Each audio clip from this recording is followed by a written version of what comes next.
وسلم وبارك على رسولك سيدنا ومولانا محمد وعلى آل وأصحاب سيدنا ومولانا محمد وعلى جميع الأنبياء والمرسلين وآلهم وصحبهم والتابعين لهم بإحسان إلى يوم الدين. أما بعد، فأعوذ بالله من الشيطان الرجيم. بسم الله الرحمن الرحيم.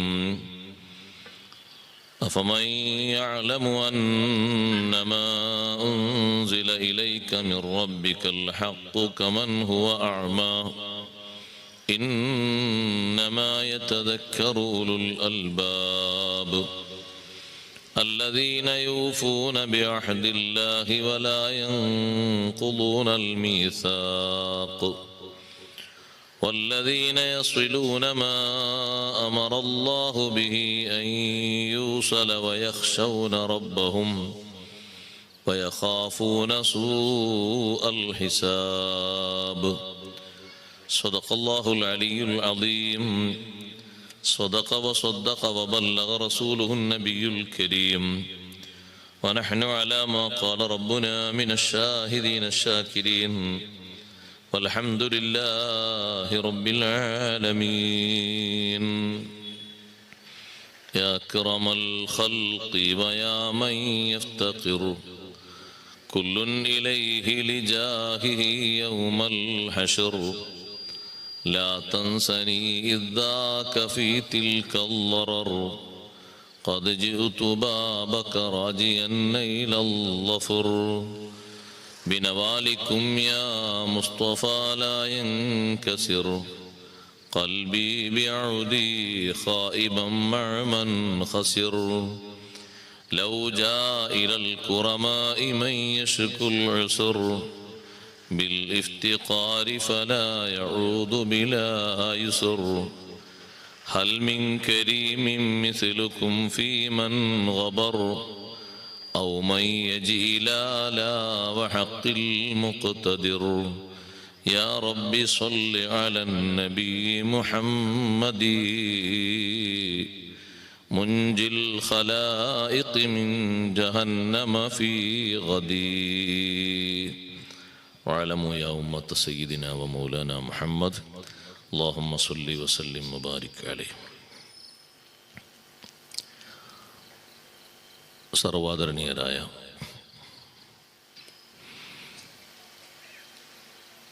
ഷെയ്ഖുന K ഉസ്താദ്, K ഉസ്താദ്, മൂസ ഉസ്താദ്, മറ്റു ഉസ്താദുമാരെ, മുത്തഅല്ലിംകളെ, മാന്യ സഹോദരന്മാരെ, സഹോദരിമാരെ, സുഹൃത്തുക്കളെ, അള്ളാഹുവിൻ്റെ അതിമഹത്തായ അനുഗ്രഹത്താൽ 5 ദിവസങ്ങളിലായി നമ്മുടെ ഈ പ്രദേശത്ത് ഒരുപാട് മാറ്റങ്ങൾക്ക് നേതൃത്വം നൽകുന്ന നമ്മുടെ അൽ-ഇഹ്സാന്റെ കീഴിൽ വലിയ ആത്മീയ സംഗമങ്ങൾ നടത്തപ്പെടുകയാണ്. ഇന്നും നാളെയും മറ്റന്നാളുമായി പരിശുദ്ധ ഖുർആനിലെ സൂറത്തുർ റഅദിൽ നിന്ന് സ്വർഗത്തിൽ പോകുന്ന മഹാരഥന്മാർക്ക്, മഹത്വമുള്ള വിശ്വാസികൾക്ക് അല്ലാഹു സുബ്ഹാനഹു വ തആല പഠിപ്പിക്കുന്ന 8 അടയാളങ്ങൾ ഹ്രസ്വമായി വിവരിക്കാനാണ് ഉദ്ദേശിക്കുന്നത്. നാം എല്ലാവരും ഏറെ പ്രതീക്ഷയോടെ, പ്രാർത്ഥനയോടെ കാത്തു കഴിയുന്നൊരു ലോകമാണ് സ്വർഗലോകം. ആ സ്വർഗത്തിലേക്കുള്ള വഴികൾ ഈ ഹ്രസ്വമായ ആയുഷ്കാലത്ത് തന്നെ നമ്മുടെ ജീവിതത്തിലും സ്വഭാവത്തിലും സംസ്കാരത്തിലും വിശ്വാസത്തിലും സന്നിവേശിപ്പിക്കുകയും ആ മാർഗങ്ങളൊന്നും വിടാതെ പരിപൂർണ വിശ്വാസിയായി അള്ളാഹുവിലേക്ക് നീങ്ങാനുള്ള എല്ലാവിധ തയ്യാറെടുപ്പുകളും അനുദിനം നടത്തിക്കൊണ്ടിരിക്കുന്നവരാണ്. ഈ അടയാളങ്ങളെല്ലാം വിശദീകരിച്ച ശേഷം അബ്ദുല്ലാഹിബ്നുൽ മുബാറക് റളിയല്ലാഹു അൻഹു നമ്മെ പഠിപ്പിച്ചു, സ്വർഗലോകത്തെ പ്രധാനപ്പെട്ട കവാടങ്ങൾ 8 എണ്ണമാണ്. അള്ളാഹു ഇവിടെ പഠിപ്പിക്കുന്ന അടയാളങ്ങളും 8 എണ്ണമാണ്. ഈ 8 അടയാളങ്ങളും സ്വീകരിക്കുന്ന ആളുകളെ നാളെ സ്വർഗലോകത്തെ 8 കവാടങ്ങളിൽ നിന്നായി വിളിക്കപ്പെടും. 8 കവാടങ്ങളിൽ നിന്നും വിളിക്കപ്പെടുന്ന വലിയ മഹത്വമുള്ള ആളുകളായി ഉയരാനും വളരാനും നമ്മുടെ ഈ ജീവിതത്തിൽ പരിശ്രമം നടത്തേണ്ടതുണ്ട്. ഒരുപാട് പ്രതികരണങ്ങളും പ്രതിരോധങ്ങളും നമ്മുടെ ജീവിതത്തിൽ തീർക്കേണ്ടി വരും, സ്വാഭാവികമാണ്. എന്നാലും ഈ വഴികൾ മുഅ്മിനീങ്ങളെ സംബന്ധിച്ചിടത്തോളം അത്ര വലിയ പ്രയാസകരൊന്നുമല്ല. ഈമാൻ അവർ സ്വീകരിച്ച് മനസ്സ് ശുദ്ധമാക്കിയ ആളുകൾ അവർക്ക് സ്വീകരിക്കാൻ എളുപ്പമുള്ള അടയാളങ്ങളാണ്. ഖുർആൻ വിശദീകരിക്കുന്ന അടയാളങ്ങളൊക്കെ അങ്ങനെ തന്നെയാണ്. സൂറത്തുൽ മുഅ്മിനൂൻ എന്ന ഒരു അധ്യായം ഖുർആനിലുണ്ട്. വിശ്വാസികളിൽ ഉണ്ടായിത്തീരേണ്ട 50-ലധികം അടയാളങ്ങളാണ് ആ അധ്യായത്തിലൂടെ അള്ളാഹു നമ്മെ പഠിപ്പിക്കുന്നത്. വേറെയും ഒരുപാട് അധ്യായങ്ങളിലായി വിശ്വാസികൾക്ക് വേറിട്ട അടയാളങ്ങൾ അല്ലാഹു തആല എണ്ണി പറഞ്ഞിട്ടുണ്ട്. ഈ പറഞ്ഞ അടയാളങ്ങൾ അതിൽ നിന്ന് ചില കാര്യങ്ങളിൽ നിന്ന് വ്യത്യസ്തമാണെങ്കിലും നമ്മുടെ ജീവിതത്തിന്റെ എല്ലാ മേഖലകളെയും സ്പർശിക്കുന്ന, പുരുഷന്മാർക്കും സ്ത്രീകൾക്കും ഒരുപോലെ ഉപകാരപ്പെടുന്ന അടയാളങ്ങളാണ്.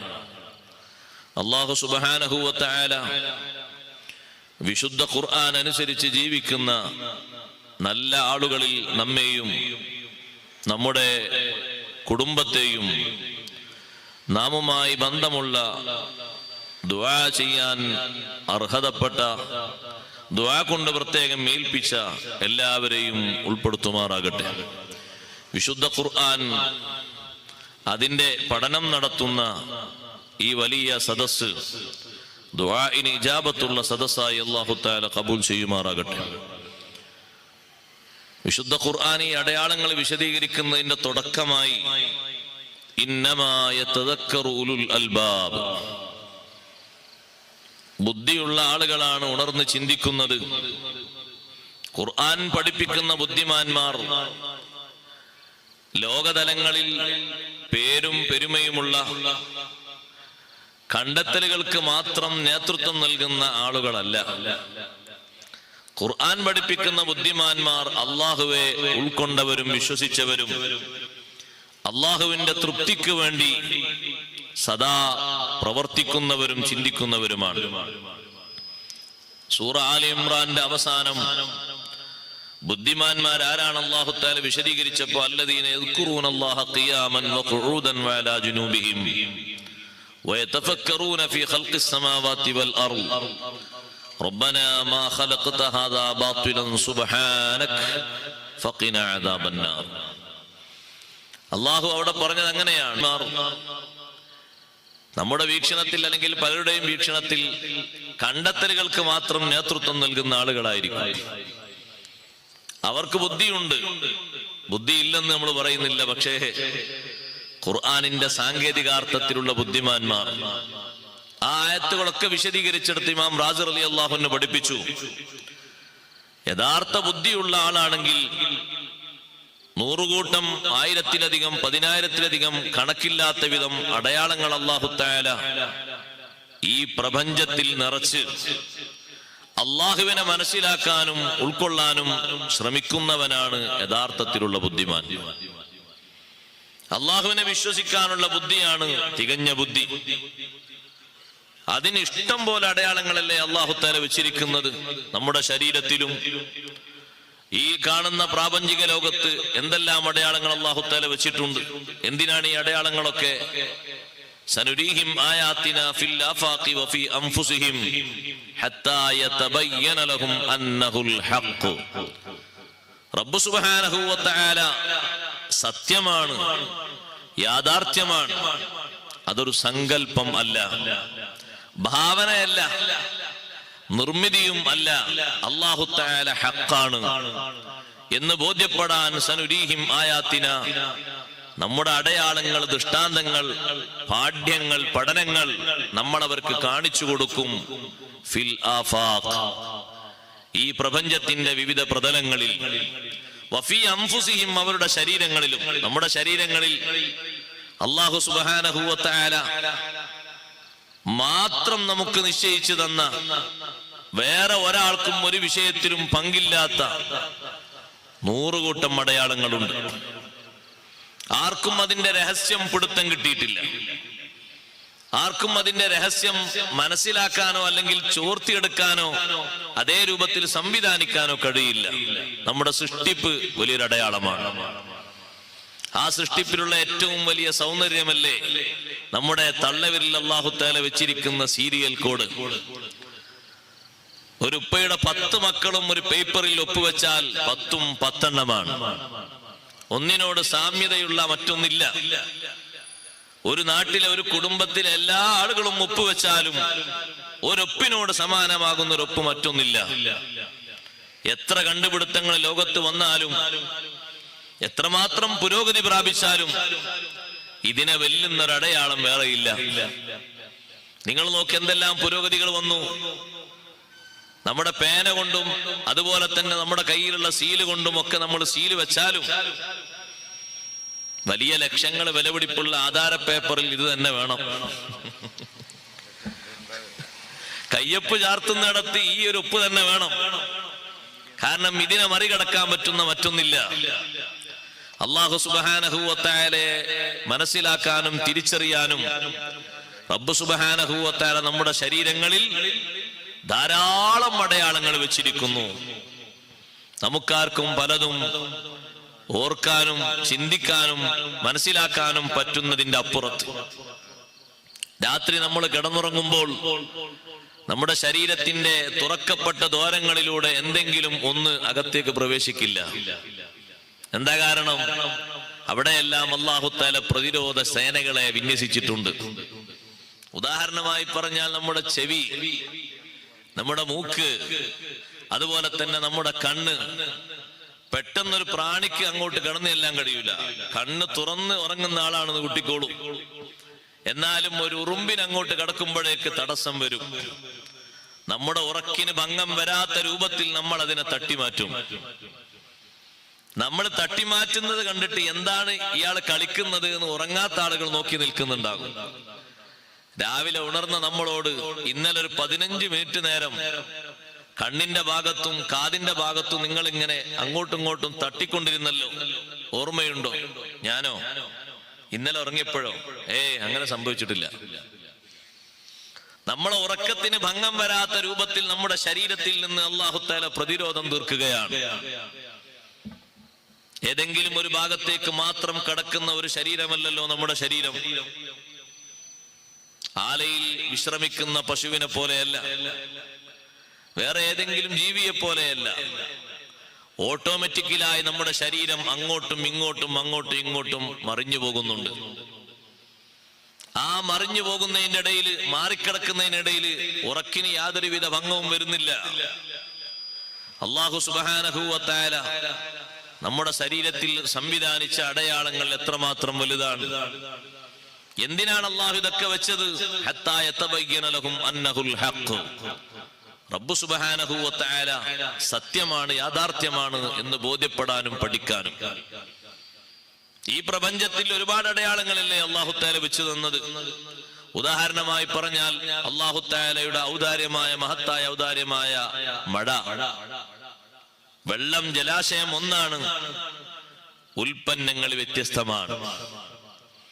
ഒരേ മഴയിൽ നിന്ന് ഒരു പ്രദേശത്ത് വ്യത്യസ്ത രീതിയിലുള്ള സമ്പത്താണ് ഉണ്ടായിത്തീരുന്നത്. മധുരമുള്ളത്, പുളിയുള്ളത്, കയ്പുള്ളത്, അങ്ങനെ ചവർപ്പുള്ളത്, ഏതെല്ലാം തരത്തിലുള്ള രുചിഭേദങ്ങളാണ്. വെള്ളം ഒന്നാണ്, പക്ഷേ പുറത്തേക്ക് തരുന്നത് വൈവിധ്യങ്ങളാണ്. പഠിക്കാനും ചിന്തിക്കാനും ധാരാളമുണ്ട്. ആരാണ് ആ ബുദ്ധിമാന്മാർ? അള്ളാഹുവിനെ ശരിക്കും ഉൾക്കൊള്ളുന്നവരാണ്. അല്ലദീന യൂഫൂന ബിഅഹ്ദില്ലാഹി വലാ യൻഖുദൂനൽ മീസാഖ്. ഇവിടെ സൂറത്തുർ റാദിൽ പഠിപ്പിക്കുന്ന അടയാളങ്ങൾ ആദ്യമായി അല്ലാഹു തആല പറയുന്നത് അല്ലദീന യൂഫൂന ബിഅഹ്ദില്ലാഹി വലാ യൻഖുദൂനൽ മീസാഖ്. യഥാർത്ഥ ബുദ്ധിമാന്മാർ അള്ളാഹുവിനോടുള്ള വാഗ്ദത്തം, കരാറ് പൂർണ്ണമായി പാലിക്കുന്നവരാണ്. നമ്മളോട് അല്ലാഹു തആല കരാറുകൾ ചെയ്തിട്ടുണ്ട്. എല്ലാവരോടും അല്ലാഹു തആല കരാർ ചെയ്തിട്ടുണ്ട്. ആലമുൽ അർവാഹിൽ വെച്ച ഒരു കരാറിനെ പറ്റി ഖുർആൻ പറയുന്നുണ്ട്.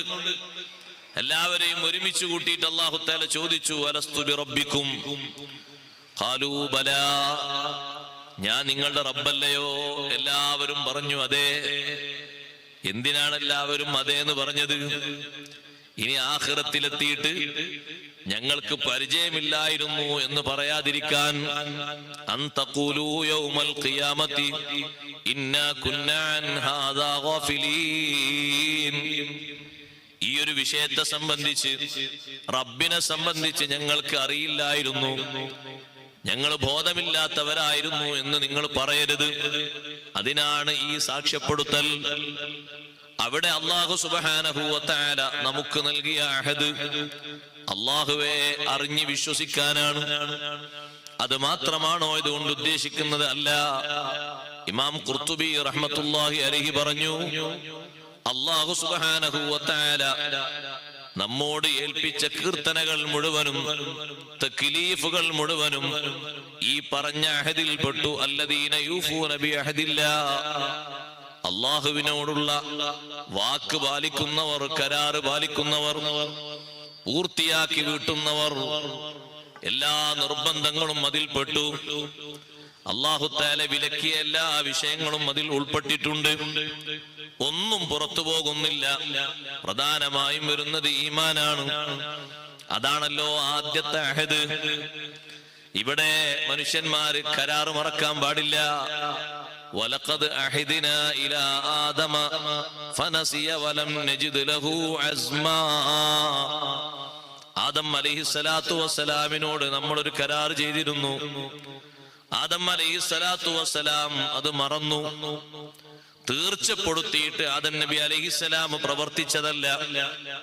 അതുകൊണ്ട് തന്നെ കുറ്റപ്പെടുത്തുന്ന ഒരു മാർഗവും അവിടെ പറ്റില്ല. വലം നജിദ് ലഹു അസ്മാ, കരുതിക്കൂട്ടിയുള്ള ഒരു പ്രവർത്തനം ഉണ്ടായിട്ടില്ല.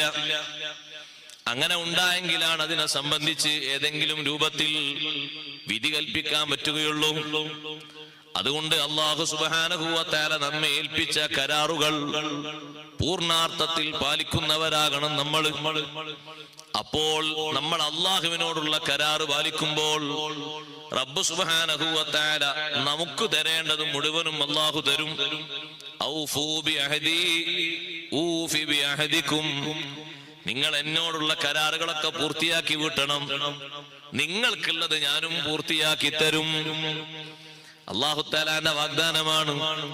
നിങ്ങൾ എനിക്കുള്ള, നിങ്ങളും നിങ്ങളിൽ നിന്ന് എനിക്ക് ലഭിക്കേണ്ട, ഞാൻ നിങ്ങളോട് നിർബന്ധമായും മറ്റും കൽപ്പിച്ച വിഷയങ്ങൾ അത് പൂർണ്ണമായും നിങ്ങൾ പൂർത്തിയാക്കണം.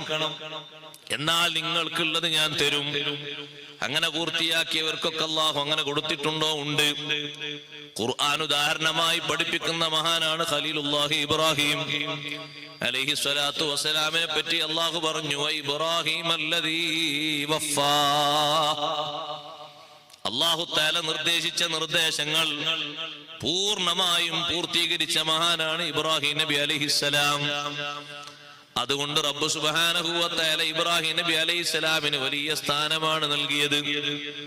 ഇന്നും ആ സ്ഥാനവും ബഹുമാനവും ലോകം മുഴുവനും അംഗീകരിക്കുന്നു. ആ സ്ഥാനമാണല്ലോ ഇന്നീ ജാഇലുക ലിന്നാസി ഇമാമാ. റബ്ബ് സുബ്ഹാനഹു വ തആല കൽപ്പിച്ച കൽപ്പനകൾ യഥാവിധി പൂർത്തീകരിച്ചു. തിരിച്ചൊരു ചോദ്യം ഇബ്രാഹിം നബി അലൈഹിസ്സലാമിന്റെ ഭാഗത്ത് നിന്നില്ല. നമ്മൾ ആലോചിച്ചാൽ ഇബ്രാഹിം നബി അലൈഹിസ്സലാം അല്ലാഹുവിനോട് നല്ല ഒരു സന്താനത്തെ ഒരുപാട് പ്രാവശ്യം അല്ലാഹുവിൽ നിന്ന് തേടി. പ്രതീക്ഷ മുറിയാത്ത രൂപത്തിൽ അല്ലാഹുവിൽ നിന്ന് ചോദിച്ചു. ഇബ്രാഹിം നബി അലൈഹിസ്സലാം ചോദിച്ചതുപോലെ ചോദിക്കണം. മഹാനവറുകൾ ആ ചോദ്യം നിർത്തിയില്ല. 86-ാമത്തെ വയസ്സിലാണ് അല്ലാഹു സുബ്ഹാനഹു വ തആല ആദ്യമായി ഒരു കുഞ്ഞിനെ നൽകുന്നത്. ആ കുട്ടിയാണ് ബഹുമാനപ്പെട്ട ഇസ്മായിൽ അലൈഹിസ്സലാം. ഒരു കുഞ്ഞിനെ നൽകിയ ഉടനെ തന്നെ അള്ളാഹുവിന്റെ അടുത്ത കൽപ്പന വന്നു, ഓർഡർ വന്നു. നിങ്ങൾ എല്ലാവരെയും കൂട്ടിക്കൊണ്ടുപോയി വിശുദ്ധമായ ഹറമിന്റെ പരിസരത്ത് താമസിപ്പിക്കണം. ഒരൊറ്റ കുടുംബവും താമസിക്കാത്ത ഒരു സ്ഥലത്ത്, അപ്പുറത്തും ഇപ്പുറത്തും മൊട്ടക്കുന്നുകൾ മാത്രമുള്ള സ്ഥലത്ത്, കായ്കനികളോ ജലാശയങ്ങളോ ഒന്നുമില്ലാത്ത സ്ഥലത്ത് നിങ്ങൾ ഇവരെ കൊണ്ടുപോയി താമസിക്കണമെന്ന് അള്ളാഹുവിന്റെ നിർദ്ദേശമാണ്. എന്തിനാണെന്ന് ചോദിച്ചോ? ഇല്ല, റബ്ബ് സുബ്ഹാനഹു വ തആല കൽപ്പിച്ചപ്പോൾ അങ്ങനെ തന്നെ പാലിച്ചു.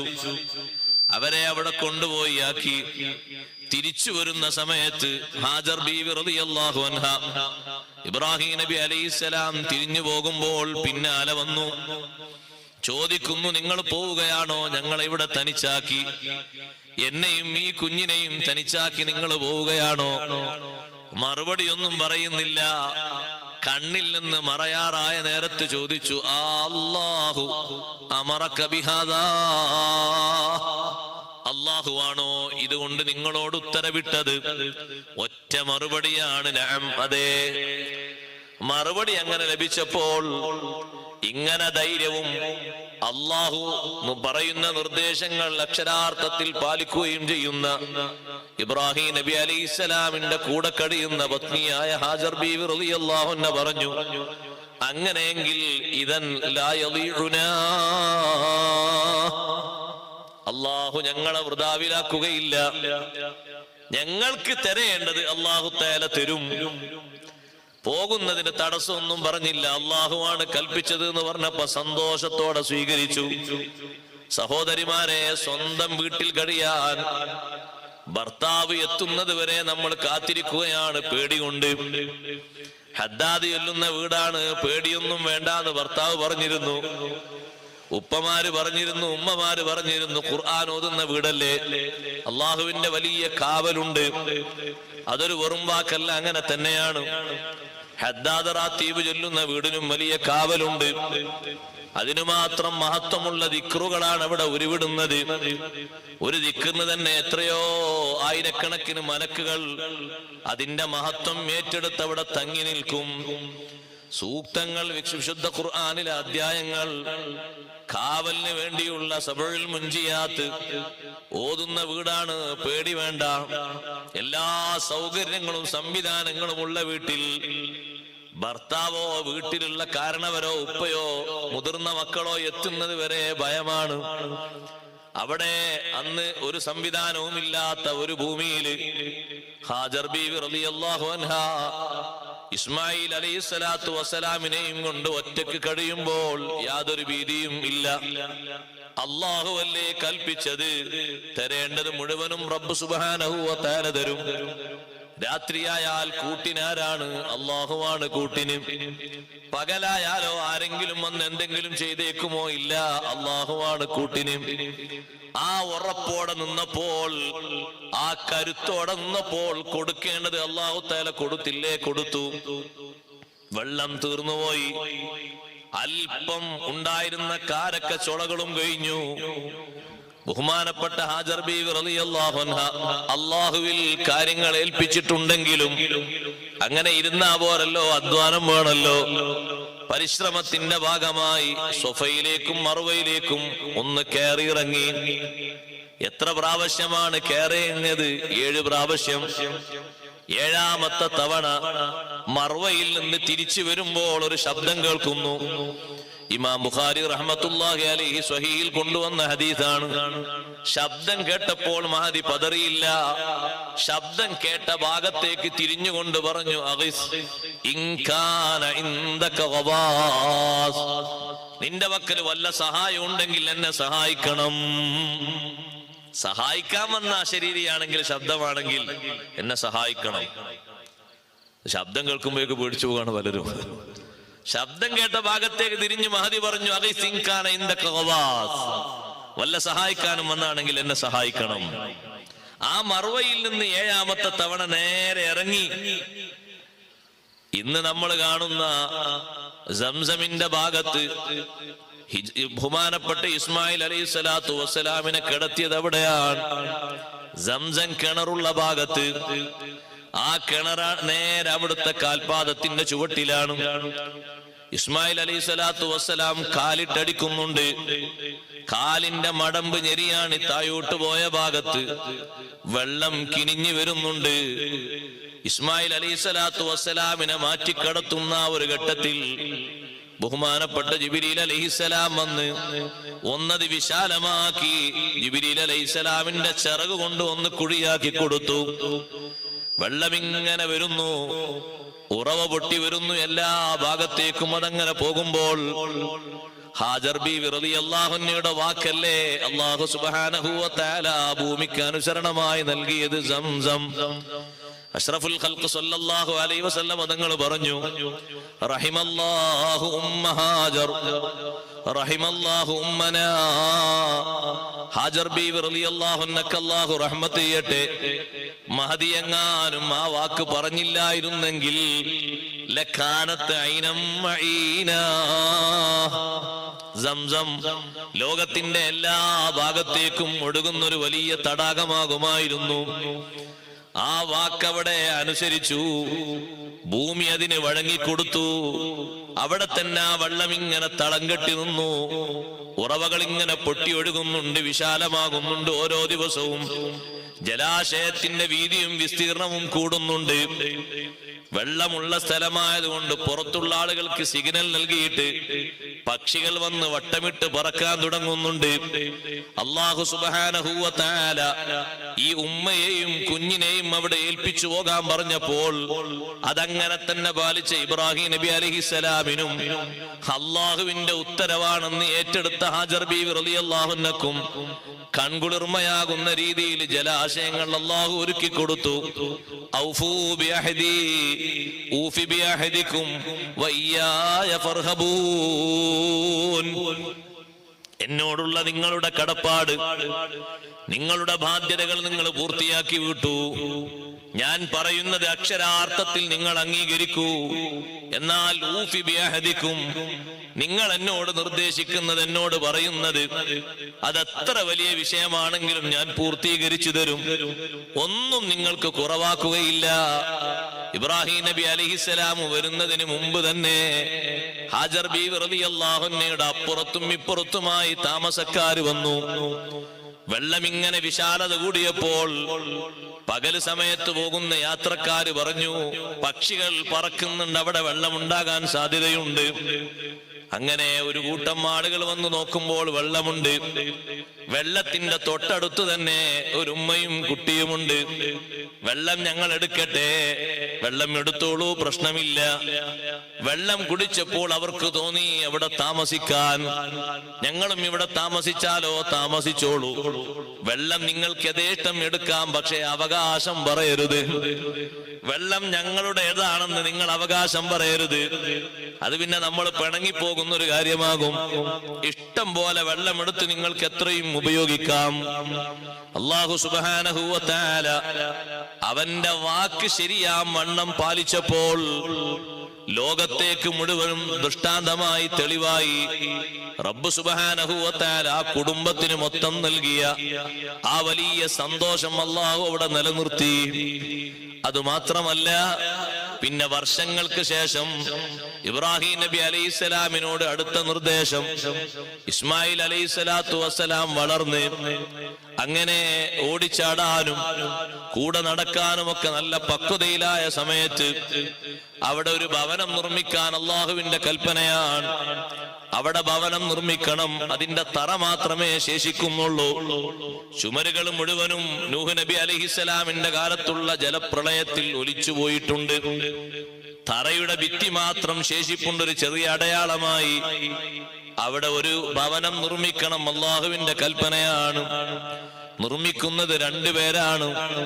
അവര് നിർമ്മിക്കുന്നു ഇസ്മായിൽ അലൈഹിസ്സലാത്തു വസ്സലാമും ഇബ്രാഹിം നബി അലൈഹിസ്സലാമും രണ്ടുപേരും കൂടി ഭവനം നിർമ്മിച്ച് ആ നിർമ്മാണത്തിന് അള്ളാഹു നൽകിയ വലിയ അംഗീകാരമാണ്, സ്വീകാര്യതയാണ് മഖാമു ഇബ്രാഹിം. ഫീഹി ആയാത്തും ബയ്യിനാത്തുൻ. മക്കയിൽ ഒരുപാട് ദൃഷ്ടാന്തങ്ങളുണ്ട്, തെളിവുകളുണ്ട്. ഒന്നു മാത്രം മതി, നിങ്ങൾ പഠിച്ചാൽ തീരാത്ത അത്രയും അതിലുണ്ട്. അതാണ് മഖാമു ഇബ്രാഹിം. ഇബ്രാഹിം നബി അലൈഹിസ്സലാത്തു വസ്സലാമിന്റെ കാലിന്റെ അടയാളം പതിഞ്ഞ കല്ല്, ഞെരിയാണിയുടെ ഭാഗമൊക്കെ ശരിക്ക് കൃത്യമായതിൽ കാണാം. വിരലുകൾ പതിഞ്ഞതും കാലിന്റെ അടിഭാഗത്തിന്റെ കുഴിയും കുഴിയല്ലാത്ത ഭാഗങ്ങളും മുഴുവനും ആ കല്ലിൽ പതിഞ്ഞിട്ടുണ്ട്. ആ കല്ലവിടെ ബഹുമാനത്തോടെ അല്ലാഹു തആല സൂക്ഷിക്കുകയാണ്. ആ കല്ല് ഇബ്രാഹിം നബി അലൈഹിസ്സലാമിന്റെ സ്ഥാനത്ത് ഇമാമാക്കി തന്നു. വത്തഖിദൂ മിൻ മഖാമി ഇബ്രാഹീമ മുസല്ലാ. എന്റെ വാക്ക് ഇത്രയും പാലിച്ച ഇബ്രാഹിം മഖാമിന്റെ പിന്നിൽ ഇബ്രാഹിം നബി അലൈഹിസ്സലാമിന്റെ കാലടയാളമുള്ള തിരുശേഷിപ്പുള്ള ആ കല്ലിന്റെ പിറകിൽ നിങ്ങൾ നിസ്കരിക്കണം. ഇബ്രാഹിം നബി അലൈഹിസ്സലാമിന്റെ സ്മരണ അല്ലാഹു തആല ബാക്കി വെച്ചതാണ്. അള്ളാഹുവിന്റെ നിർദ്ദേശം പാലിച്ചു. വലിയ പ്രയാസങ്ങൾ സഹിച്ചാണ് കഅബ പുനരുദ്ധാരണം നടത്തുന്നത്. ആ കഅബ നിർമ്മാണം നിർവഹിച്ച് നീണ്ട പ്രാർത്ഥന നടത്തി. ആ സമയത്ത് ഉപയോഗിച്ച കല്ല് അല്ലാഹു തആല അവിടെ ബാക്കി വെച്ചു. ഒന്നും രണ്ടുമാണോ? അല്ല, ഒരുപാട് വിഷയങ്ങൾ. ഖുർആൻ മുഫസ്സിറുകൾ പറയുന്നു 30 വിഷയങ്ങളുണ്ട്. വഇദിബ്തലാ ഇബ്രാഹീമ റബ്ബുഹു ബികലിമാത്തിൻ ഫഅതമ്മഹുന്ന. അല്ലാഹു തആല ഏൽപ്പിച്ച വിഷയങ്ങൾ 30 വിഷയങ്ങളിൽ ഇബ്രാഹിം നബി അലൈഹിസ്സലാമിനോട് അറിയിപ്പ് നൽകി നിർവഹിക്കണം.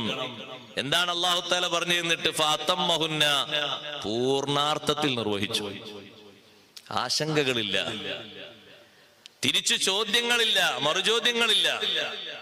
കൽപ്പനകൾ അങ്ങനെ തന്നെ ശിരസാ വഹിച്ചത് പൂർത്തീകരിച്ചപ്പോൾ അല്ലാഹു പറഞ്ഞു, ഇന്നി ജാഇലുക ലിന്നാസി ഇമാമാ.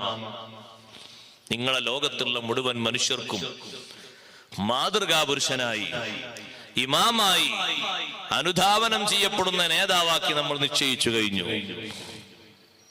അത് വലിയൊരു സംഭവമാണ്.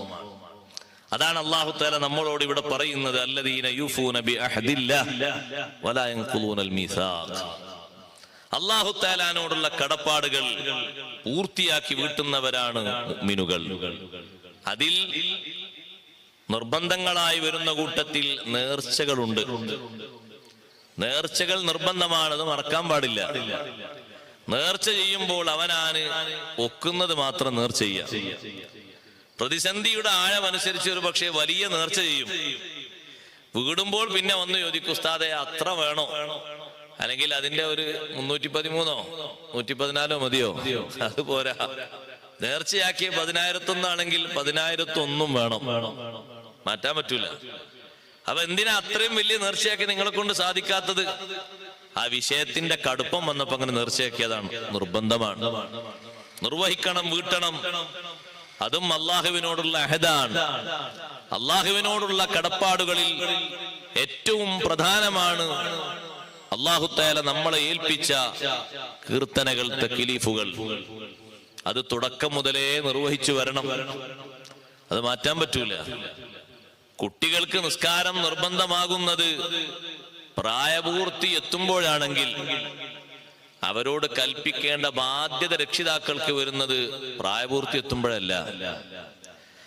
അവരോട് കൽപ്പിക്കാൻ വേണ്ടി നമ്മളോട് ഉത്തരവിട്ടത് ഇദാ ബലഗ സബഅ സിനീന, 7 വയസ്സ് അവർക്ക് പ്രായമാകുമ്പോഴാണ്. നമ്മുടെ നാട്ടിലെ സ്ഥിതി അനുസരിച്ച് 2ാം ക്ലാസ്സിൽ പഠിക്കുന്ന ഒരു കുട്ടി എന്ന് പറയാം.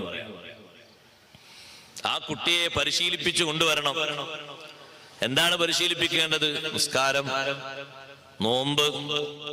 പൂർണ്ണമായിട്ടും 30 ദിവസം നോമ്പ് നോൽക്കാൻ ആ സമയത്ത് പറ്റൂലെങ്കിലും കുറച്ചെങ്കിലും നോറ്റാൽ അൽഹംദുലില്ലാഹ് അത് ഭാഗ്യാണ്. കുറഞ്ഞ നോമ്പ് നോറ്റു, ഒരു 5 നോമ്പ്. പിറ്റത്തെ കൊല്ലമായപ്പോ അത് 10 നോമ്പായി. പിറ്റത്തെ വർഷമായപ്പോ അത് 20 നോമ്പായി. കുറച്ചുകൂടി കഴിഞ്ഞപ്പോ അത് 30 നോമ്പായി.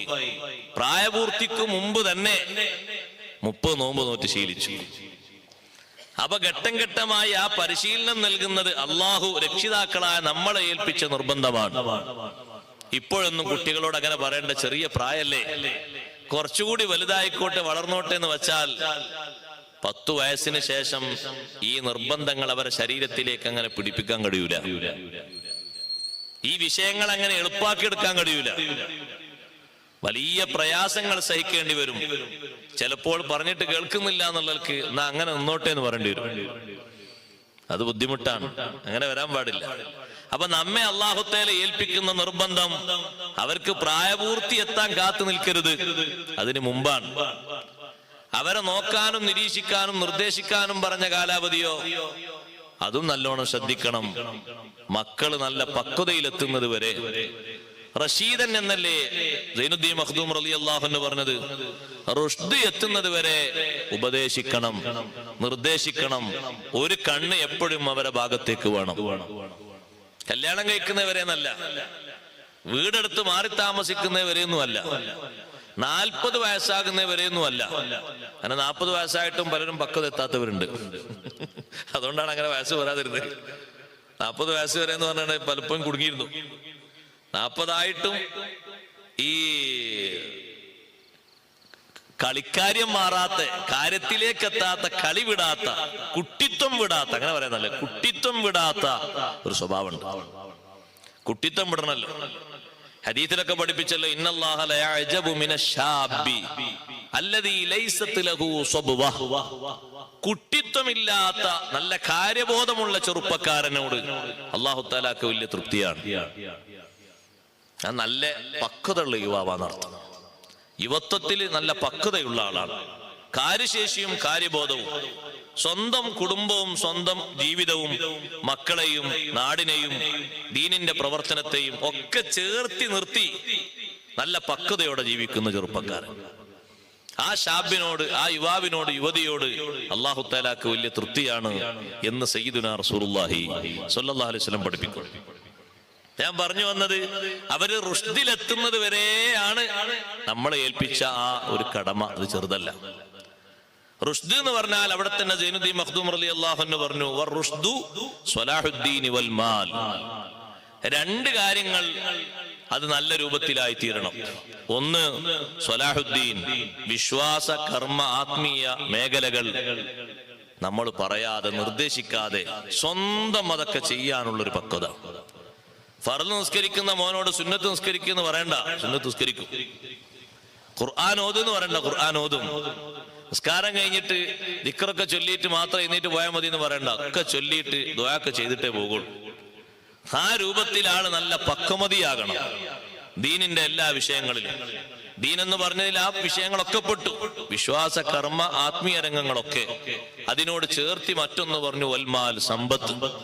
ശേഖരിക്കുന്നതും അത് വ്യയം ചെയ്യുന്നതും രണ്ടും നല്ല മാർഗത്തിലാകണം. ഇഷ്ടം പോലെ ശേഖരിക്കും, എങ്ങോട്ടാ പോയതെന്ന് അറിയില്ല, അപ്പൊ പക്വത എത്തിയിട്ടില്ല. എവിടുന്നൊക്കെയാണ് ശേഖരിക്കേണ്ടതെന്ന് അറിയില്ല, കിട്ടുന്നിടത്ത് മുഴുവനും വാരും, അപ്പോഴും എത്തിയിട്ടില്ല. നല്ല ജോലി തെരഞ്ഞെടുത്ത്, നല്ല മൈഷത്തിന്റെ മാർഗം തെരഞ്ഞെടുത്ത്, നല്ല ഹലാല രൂപത്തിൽ കഠിനാധ്വാനം ചെയ്ത് സമ്പത്ത് ശേഖരിക്കും.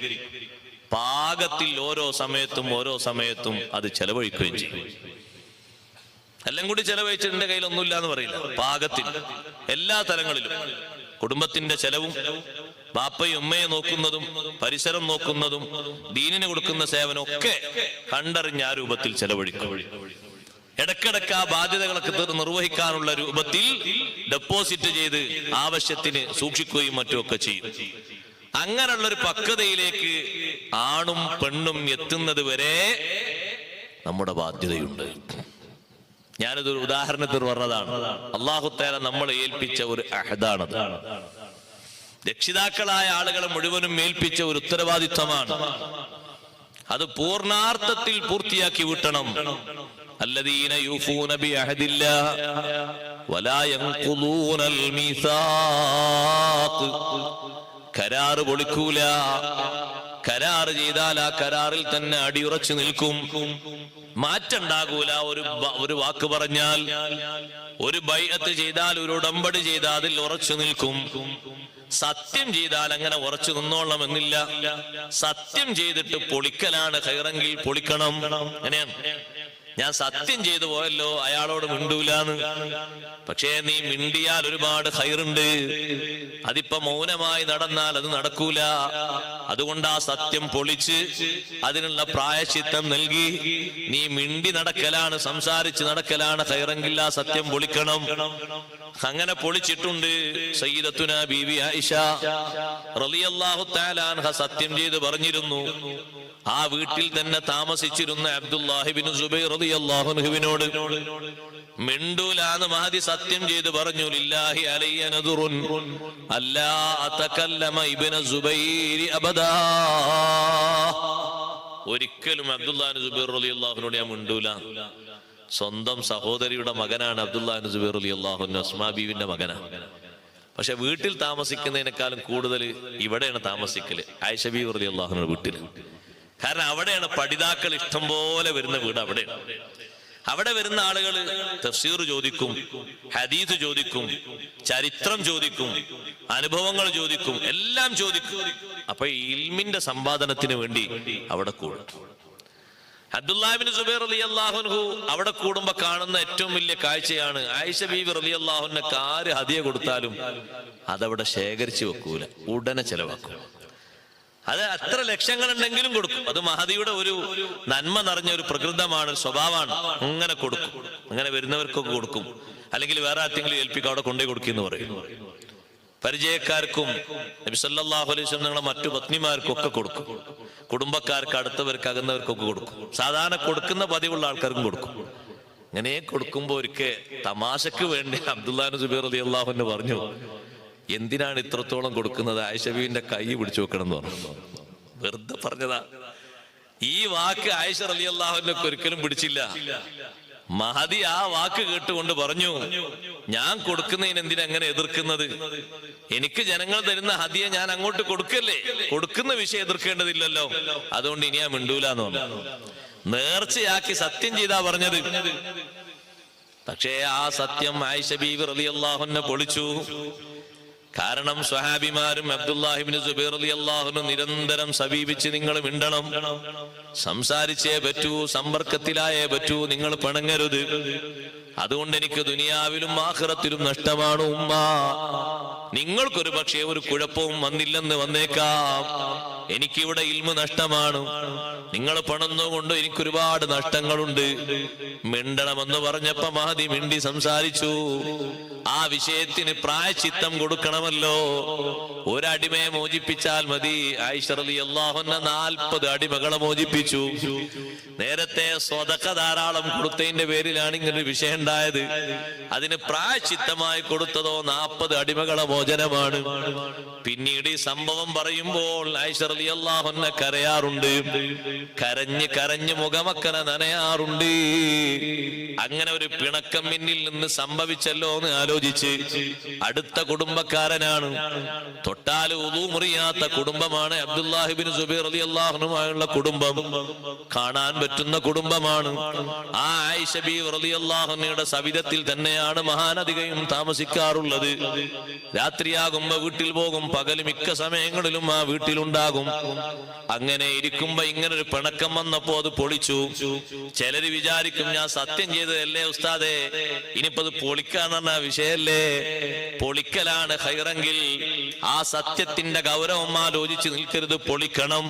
എന്നിട്ടതിന് പ്രായശ്ചിത്തം കൊടുക്കണം. ഫകഫാറതുഹു ഇത്ആമു 10 മസാകീന മിൻ ഔസതി മാ തുതീമൂന അഹ്ലികും ഔ കിസ്വതുഹും ഔ തഹരീറു റഖബ ഫമൻ ലം യജിദ് ഫസിയാമു 3 അയ്യാം ذلك كفارة أيمانكم إذا حلفتم واحفظوا أيمانكم. കഫാറത്ത് അല്ലാഹു തആല പഠിപ്പിച്ചു ഖുർആനിലൂടെ. 10 മിസ്കീന്മാർക്ക് ഭക്ഷണം കൊടുക്കുക, കൊടുക്കേണ്ട രൂപത്തിൽ വേവിച്ച് നമ്മളെ വീട്ടിലേക്ക് വിളിച്ച് സൽക്കരിക്കാനല്ല, നിശ്ചയിച്ച രൂപത്തിൽ അവർക്ക് മുദ്ദ് കൊടുക്കണം. അല്ലെങ്കിലോ കിസ്വത്തുഹും, അവർക്കുള്ള വസ്ത്രങ്ങൾ കൊടുക്കണം, അല്ലെങ്കിൽ ഒരടിമയെ മോചിപ്പിക്കണം. ഇതിനൊന്നും സാധിക്കാത്ത വ്യക്തി ഫസിയാമു സലാസത്തി അയ്യാം, 3 ദിവസം നോമ്പ് നോൽക്കണം. ചെയ്ത സത്യം പൊളിക്കലാണ്, ഖൈറെങ്കിൽ പൊളിക്കണം, അതാ മാർഗമാണ്. പക്ഷെ പറഞ്ഞ വാക്കിൽ നിന്ന് മാറാൻ പാടില്ല. അള്ളാഹുവിനെ മുൻനിർത്തിയിട്ട് നമ്മളൊരു കാര്യം പറഞ്ഞോ എന്ന് മാറാൻ പാടില്ല. അവിടെയാണ് അഷ്റഫുൽ ഖൽഖ് സല്ലല്ലാഹു അലൈഹി വസല്ലം തങ്ങളുടെ സ്വഹാബത്തിന്റെ മഹത്വം. അവരൊരു കാര്യം ബൈഅത്ത് ചെയ്താൽ ആ ബൈഅത്തിൽ നിന്ന് 1 ഇഞ്ച് മാറൂല. തങ്ങളെ കൈപിടിച്ച് ചെയ്യുന്ന ബൈഅത്തിൽ നിന്ന് അവർ മാറൂല, ഒരിക്കലും മാറാതെ അവർ സൂക്ഷിക്കും. പലരും അങ്ങനെ ബൈഅത്ത് ചെയ്ത് ഞാൻ കണ്ടിട്ടുണ്ട് എന്ന് ബഹുമാനപ്പെട്ട അബൂ ഹംസ റളിയല്ലാഹു അൻഹു പറയുന്നു. വലിയ ആബിദീങ്ങളിൽപ്പെട്ട മഹാനാണ് അബൂ ഹംസ. അബൂ ഹംസ റളിയല്ലാഹു അൻഹു പറയുന്നു, സ്വഹാബത്ത് ചെയ്ത ബൈഅത്ത് പലതും ഞാൻ കണ്ടിട്ടുണ്ട്. ഞാൻ അങ്ങനെ എന്റെ ഗുരുനാഥന്റെ മുന്നിൽ ഒരു ബൈഅത്ത് ചെയ്തു. ഞാൻ ആരോടും ഒന്നും ചോദിക്കൂല എന്നാ ബൈഅത്ത് ചെയ്തത്, ഒരാളോടും ഒന്നും ചോദിക്കൂല. അങ്ങനെ ആ ബൈഅത്ത് സ്വീകരിച്ചു. അങ്ങനെയാണ് ബൈഅത്ത്, ഉസ്താദിന്റെ കൈപിടിച്ച് ബൈഅത്ത് ചെയ്ത്. ഒരാളോടും ഞാൻ ഒന്നും ചോദിക്കൂല, അല്ലാഹു തആലയോട് ചോദിക്കൂല എന്നല്ല, ഒരാളോടും ഒരു വ്യക്തിയോട് ഒരു സഹായം ഞാൻ ചോദിക്കൂല. അങ്ങനെ ബൈഅത്ത് ചെയ്ത അബൂ ഹംസ എന്ന് പറയുന്ന മഹാൻ ഹജ്ജിന് പോകുന്ന വഴിയിൽ കൂഫയിലൂടെ അങ്ങനെ പോകുമ്പോ ഒരു കിണർ ആണെന്നറിയാതെ ഒരു ഭാഗം ചവിട്ടി കിണറിന്റെ താഴോട്ട് വീണുപോയി. സുബ്ഹാനല്ലാഹ്, ആരോടൊന്നും ചോദിക്കൂല എന്നല്ലേ, കിണറിൽ അങ്ങനെ നിൽക്കുകയാണ്, ഒരേ നൃത്തം. പറഞ്ഞ വാക്ക് പറഞ്ഞ പോലെ പൂർത്തിയാക്കണല്ലോ എന്ന് കരുതി ഒരു നൃത്തം നിൽക്കുകയാണ് അവിടെ. രാത്രിയായി, ആരെ കാണാനാ, എവിടുന്ന് കിട്ടാനാ, ആരെ വിളിക്കാനാ, ആരോടും ചോദിക്കൂലെന്നല്ലേ. പക്ഷെ അപ്പൊ ചോദിക്കാൻ പറ്റുമോ? ജീവൻ രക്ഷയ്ക്ക് വേണ്ടി ചോദിക്കണം എന്നാണ്. അങ്ങനെ ഒരു കരാർ ചെയ്തിട്ടുണ്ടെങ്കിലും നമ്മുടെ ജീവന്റെ രക്ഷ ആലോചിച്ച് വേറെ മാർഗങ്ങളില്ലെങ്കിൽ ചോദിക്കണം. പക്ഷെ ആ പറഞ്ഞ വാക്കിൽ ഉറച്ചു നിന്നപ്പോൾ, പതറാതെ ആശങ്കയില്ലാതെ ഉറച്ചു നിന്നപ്പോൾ അള്ളാഹുവിന്റെ ഭാഗത്തുനിന്ന് ഡയറക്റ്റ് സഹായം വന്നു. ആ മഹാനുഭാവൻ പറയുന്നു, പിറ്റേ ദിവസം അതിലൂടെ പോകുന്ന ഒരു യാത്രാ സംഘം, ഇവിടെ ഒരു കിണർ എന്തിനാ, ഇത് നമ്മളൊന്ന് മൂടിയാലോ എന്ന് വിചാരിച്ചു. അവര് പറഞ്ഞു, ഈ കിണർ നമുക്കങ്ങ് മൂടാം. കിണറിന്റെ അടിയിൽ നിന്ന് കിണർ മൂടുന്ന വർത്തമാനം അബൂ ഹംസത്ത് എന്നവർ കേൾക്കുന്നുണ്ട്. കിണർ മൂടാൻ പോവുകയാണ്. അവരാ കിണറിന്റെ ആ സൈഡിലായിട്ട് സഹായത്തിന് വേണ്ടി ഒരു വലിയ മരം കൊണ്ടുവന്ന് തറച്ചു. ഈ തറക്കുന്നതൊക്കെ കിണറിന്റെ അടിയിൽ നിന്ന് മഹാനവറുകൾ കാണുന്നുണ്ട്, കേൾക്കുന്നുണ്ട്. പക്ഷെ ആരോടൊന്നും ചോദിക്കൂല എന്നല്ലേ പറഞ്ഞത്. അതുകൊണ്ട് അങ്ങനെ നിൽക്കാണ്. കുറച്ച് കഴിഞ്ഞപ്പോ അതാ മണ്ണ് കൊണ്ടുവന്ന് തട്ടാൻ തുടങ്ങി. മണ്ണ് പൂർണ്ണമായും തട്ടിയാൽ മണ്ണിന്റെ അടിയിൽ പെട്ടുപോകും. പക്ഷേ കുലുക്കമില്ലാതെ മാറ്റമില്ലാതെ നിന്നപ്പോൾ 1-2 തൊട്ടി മണ്ണ് കൊണ്ടുവന്ന്, കൊട്ട മണ്ണ് കൊണ്ടുവന്ന് ഉള്ളിലേക്ക് ഇട്ടപ്പോഴേക്ക് മഹാനവറുകളുടെ മുന്നിലേക്ക് ഒരു ശബ്ദം, ഹാത്തിയതൈ, 2 കൈയും ഒന്ന് നീട്ടിത്തരുമോ? അത് പറഞ്ഞപ്പോ ചോദിക്കാതെ കിട്ടിയതല്ലേ. 2 കൈയും മുകളിലേക്ക് ഇങ്ങനെ നീട്ടിക്കൊടുത്തു. ആരാണ് വലിച്ചത് എന്നും പുറത്തെത്തിച്ചതെന്നും അറിയില്ല, ശബ്ദിച്ചതാരാണെന്നും അറിയില്ല. ആ 2 കൈയും മുകളിലതാ ഒരാൾ പിടിച്ചു, കിണറിന്റെ അടിയിൽ നിന്ന് പുറത്തേക്ക് വലിച്ചെടുത്തു. ഇമാം ഖുർത്തുബി റളിയല്ലാഹു അൻഹു ഈ ആയത്ത് വിശദീകരിച്ചുകൊണ്ട് രേഖപ്പെടുത്തിയ സംഭവമാണ്. അല്ലദീന യൂഫൂന ബിഅഹദില്ലാഹ് വലാ യൻഖുദൂനൽ മീസാഖ്. പറഞ്ഞ കരാർ പൊളിക്കാതെ, വാഗ്ദത്തം പൊളിക്കാതെ ഉറച്ചു നിന്നാൽ റബ്ബ് സുബ്ഹാനഹു വ തആല ചെയ്യേണ്ട സഹായങ്ങൾ ചെയ്തു തരും. എല്ലാ വിഷയത്തിലും അങ്ങനെയാണ്. ഒരു കൂട്ടുകാരനോട് നമ്മൾ കടം വാങ്ങി, ജനങ്ങളോടുള്ള ബാധ്യതയും ഇതിൽ പെടുന്നുണ്ട്. ഇമാമിങ്ങൾ വിശദീകരിക്കുന്നു, ഈ അഹദില് അള്ളാഹുവിനോടുള്ള ബാധ്യത മാത്രമല്ല, ജനങ്ങളോടുള്ള വാക്കുകളും ബാധ്യതകളും ഇതിൽ പെടും. ചില ആളുകളോട് നമ്മൾ തരാമെന്ന് പറഞ്ഞാൽ അതേ ദിവസം തന്നെ കൊടുക്കണം. ദിവസം മാറരുത്, സമയം മാറരുത്. അപ്പോഴാണ് നമ്മൾ വാക്ക് പൂർത്തീകരിക്കുന്നവരാവുക. അഷ്റഫുൽ ഖൽഖ് റസൂലുള്ളാഹി സ്വല്ലല്ലാഹു അലൈഹി വസല്ലം തങ്ങളുടെ വാഗ്ദാനങ്ങൾ ഒന്നും നിറവേറ്റപ്പെടാതെ പോയിട്ടില്ല. എല്ലാ വാഗ്ദത്തങ്ങളും നിർവഹിക്കപ്പെട്ടു പോയിട്ടുണ്ട്. വഫാത്തിന് ശേഷം ബൈത്തുൽ മാലിലേക്ക് സമ്പത്ത് വന്നു. ബഹ്റൈനിൽ നിന്ന് ആദ്യമായി ആ സമ്പത്ത് വന്നപ്പോ അബൂബക്കർ സിദ്ദീഖ് റളിയല്ലാഹു അൻഹു ജനങ്ങളെ വിളിച്ചു ചോദിച്ചു, ജനങ്ങളെ, നിങ്ങൾക്ക് ആർക്കെങ്കിലും എന്തെങ്കിലും തരാമെന്ന് വഫാത്തിന്റെ മുമ്പ് നബി സല്ലല്ലാഹു അലൈഹി വസല്ലം വാക്ക് തന്നിട്ട് കിട്ടാത്തതുണ്ടോ? ജാബിർ റളിയല്ലാഹു അൻഹു വന്നിട്ട് പറഞ്ഞു, എനിക്ക് കിട്ടാണ്ട്. എത്ര തരുന്നാ പറഞ്ഞ്? എനിക്ക് ഇത്ര ഇങ്ങനെ രണ്ട് കൈ ഇങ്ങനെ കൂട്ടിയിട്ട് ഇങ്ങനെ ഇങ്ങനെ തരുന്നാ പറഞ്ഞ്. 2 കോരിയാണ് നബി സല്ലല്ലാഹു അലൈഹി വസല്ലം നിങ്ങൾ കാണിച്ചു തന്നത്. ഇനി സ്വത്ത് വന്നാൽ ബൈത്തുൽ മാലിലേക്ക്, പൊതു ഖജനാവിലേക്ക് സ്വത്ത് വന്നാൽ നിങ്ങൾക്ക് ഇത്രയും തരുമെന്ന് പറഞ്ഞു. അങ്ങനെ പറഞ്ഞോ? നിങ്ങളെ കൈ കൊണ്ട് ഈ സമ്പത്തിൽ നിന്ന് വാരിയെടുക്കൂന്ന് പറഞ്ഞു. ഒരു കോരി ഇങ്ങനെ വാരിയെടുത്ത് അത് എണ്ണാൻ പറഞ്ഞു. എണ്ണിയപ്പോ 500 ദിർഹം. അതിലേക്ക് ഒരു 500 കൂടി കൂട്ടിക്കൊടുത്തു, 1000 ദിർഹം. അവിടുത്തെ വാഗ്ദാനങ്ങൾ ഒന്നും പാലിക്കപ്പെടാതെ പോയിട്ടില്ല. വഫാത്തിന് മുമ്പ് ജാബിർ റളിയല്ലാഹു അൻഹുവോട് പറഞ്ഞതാണ്, ഇനി സമ്പത്ത് വരട്ടെ നിങ്ങൾക്ക് തരും.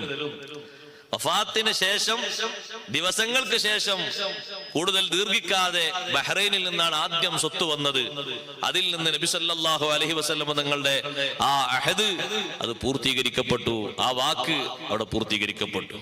നമ്മൾ അള്ളാഹുവിനെ മുൻനിർത്തിയിട്ട് പറയുന്ന കാര്യങ്ങളുണ്ട്, സത്യം ചെയ്ത് പറയുന്നതൊക്കെ ഉണ്ട്. അതൊക്കെ വളരെ കട്ടിയിലും കനത്തിലും ഓർക്കണം. അതൊക്കെ ഈ പറഞ്ഞ വിഷയത്തിൽപ്പെട്ടതാണ്. അല്ലദീന യൂഫൂന ബിഅഹദില്ല.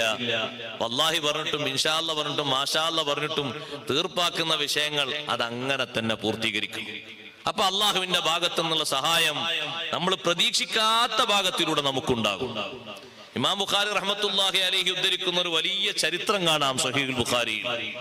ഒരു സഹോദരൻ ഒരു പ്രദേശത്ത് നിന്ന് കപ്പൽ കയറി മറ്റൊരു പ്രദേശത്തെത്തി തന്റെ കൂട്ടുകാരിൽ നിന്ന് കടം വാങ്ങാൻ വേണ്ടി പോയി. കുറെ ദീനാർ ആവശ്യമുണ്ട്. കൂട്ടുകാരനോട് പറഞ്ഞു, എനിക്ക് നിങ്ങൾ കടം തരണം, ഇപ്പൊ അർജന്റ് ആവശ്യമുള്ളത് കൊണ്ടാണ്. കടം വാങ്ങാൻ വേണ്ടി വന്നാൽ കടം കൊടുത്തോളൂ, തിരിച്ചു തരുന്ന ഉറപ്പുള്ള ആൾക്കാരാണെങ്കിൽ നല്ലോണം കൊടുത്തോളൂ, കുഴപ്പമൊന്നുമില്ല. അല്ലാത്ത ആളുകളാണെങ്കിലും ഉള്ള ആളുകളാണെങ്കിലും ഒക്കെ സാക്ഷി നിർത്തിയിട്ട് നമ്മളെ ഭാഗം ക്ലിയർ ആക്കുകയാണ് നല്ലത്. ഇസ്ലാമിക ദൃഷ്ട്യാവുള്ള സാക്ഷികളെയും എഴുത്തും ഒപ്പും ഒക്കെ നല്ലതാണ്. അതുകൊണ്ടാണല്ലോ ഖുർആനിൽ ഏറ്റവും വലിയ ആയത്തുദ്ദൈൻ, ഒരു പേജ് നിറയാണ് ആയത്തുള്ളത്. സൂറത്തുൽ ബഖറയുടെ അവസാനം ഒരൊറ്റ പേജിൽ ഒരു ആയത്ത് ഖുർആനുള്ളത് ആയത്തുദ്ദൈനാണ്. കടത്തെ സംബന്ധിച്ച് അല്ലാഹു തആല പഠിപ്പിക്കുന്ന നിയമങ്ങളാണ് അതിൽ പുരുഷന്മാരെ സാക്ഷി കിട്ടൂലെങ്കിൽ സ്ത്രീകളെ സാക്ഷി നിർത്തണം എന്നുകൂടി അല്ലാഹു തആല പഠിപ്പിക്കുന്നുണ്ട്. കാരണം ഇതൊരു ചെറിയ സംഭവമല്ല. നിഷേധിച്ചു കഴിഞ്ഞാൽ തെളിവൊന്നുമില്ലെങ്കിൽ കൊടുക്കണമെന്ന് ഇസ്ലാമിക കോർട്ട് പറയൂല, കോടതി പറയൂല. നമ്മുടെ നാട്ടിലെ കോടതിയും അങ്ങനെ തന്നെയല്ലേ? ആള് കൊടുത്തതിനും മറ്റേ ആൾ വാങ്ങിയതിനും തെളിവൊന്നുമില്ലെങ്കിൽ എന്ത് പറയാനാ? കോടതിയിലേക്ക് എന്ത് കാണിക്കാനാണ്? അതുകൊണ്ടാണ് ഇത് എഴുതാനും സാക്ഷിക്ക് ആളെ നിർത്താനും ഒക്കെ അല്ലാഹു തആല നിർദ്ദേശിച്ചത്. തരാത്ത ആളിൽ നിന്ന് അത് വാങ്ങാനുള്ള എളുപ്പമാർഗം സ്വീകരിക്കാനാണ്. വിശ്വസിക്കുന്ന ആളുകൾക്ക് തരുമെന്ന് വിശ്വസിക്കുന്ന ആളുകൾക്ക് കൊടുക്കാൻ കുഴപ്പമൊന്നുമില്ല. കടം കൊടുക്കുന്നതിന് വലിയ മഹത്വമുണ്ട്. ആ വാങ്ങിയ കടം വീട്ടുന്നതിന് അതും വലിയ മഹത്വമുണ്ട്. കൊടുക്കുന്നതിന് മാത്രമല്ല, വാങ്ങിയത് യഥാസമയത്ത് വീട്ടുന്നതിന്. കടമുള്ള കടങ്ങളൊക്കെ അല്ലാഹു തആല വീട്ടാനുള്ള മാർഗങ്ങളൊക്കെ തുറന്നു തരട്ടെ.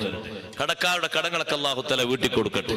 നിങ്ങൾ നോക്ക്, ഈ സഹോദരൻ, ഈ സുഹൃത്ത് എന്നിട്ട് മറ്റേ ആളോട് പറഞ്ഞു, കപ്പൽ കയറി വേറെ സ്ഥലത്തെത്തിയിട്ടാണ്, നിങ്ങൾ എനിക്ക് കുറച്ച് ദീനാർ കടം തരണം. അപ്പൊ കടം കൊടുക്കാൻ ഉദ്ദേശിക്കുന്ന ആള് പറഞ്ഞു, ആരാ സാക്ഷി എന്ന് വെച്ചു.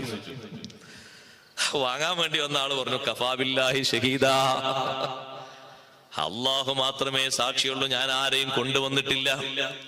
നിന്നെ വിശ്വസിച്ച് വന്നതാണ്, എനിക്കൊരു സാക്ഷി അല്ലാഹു മാത്രമേ ഉള്ളൂ.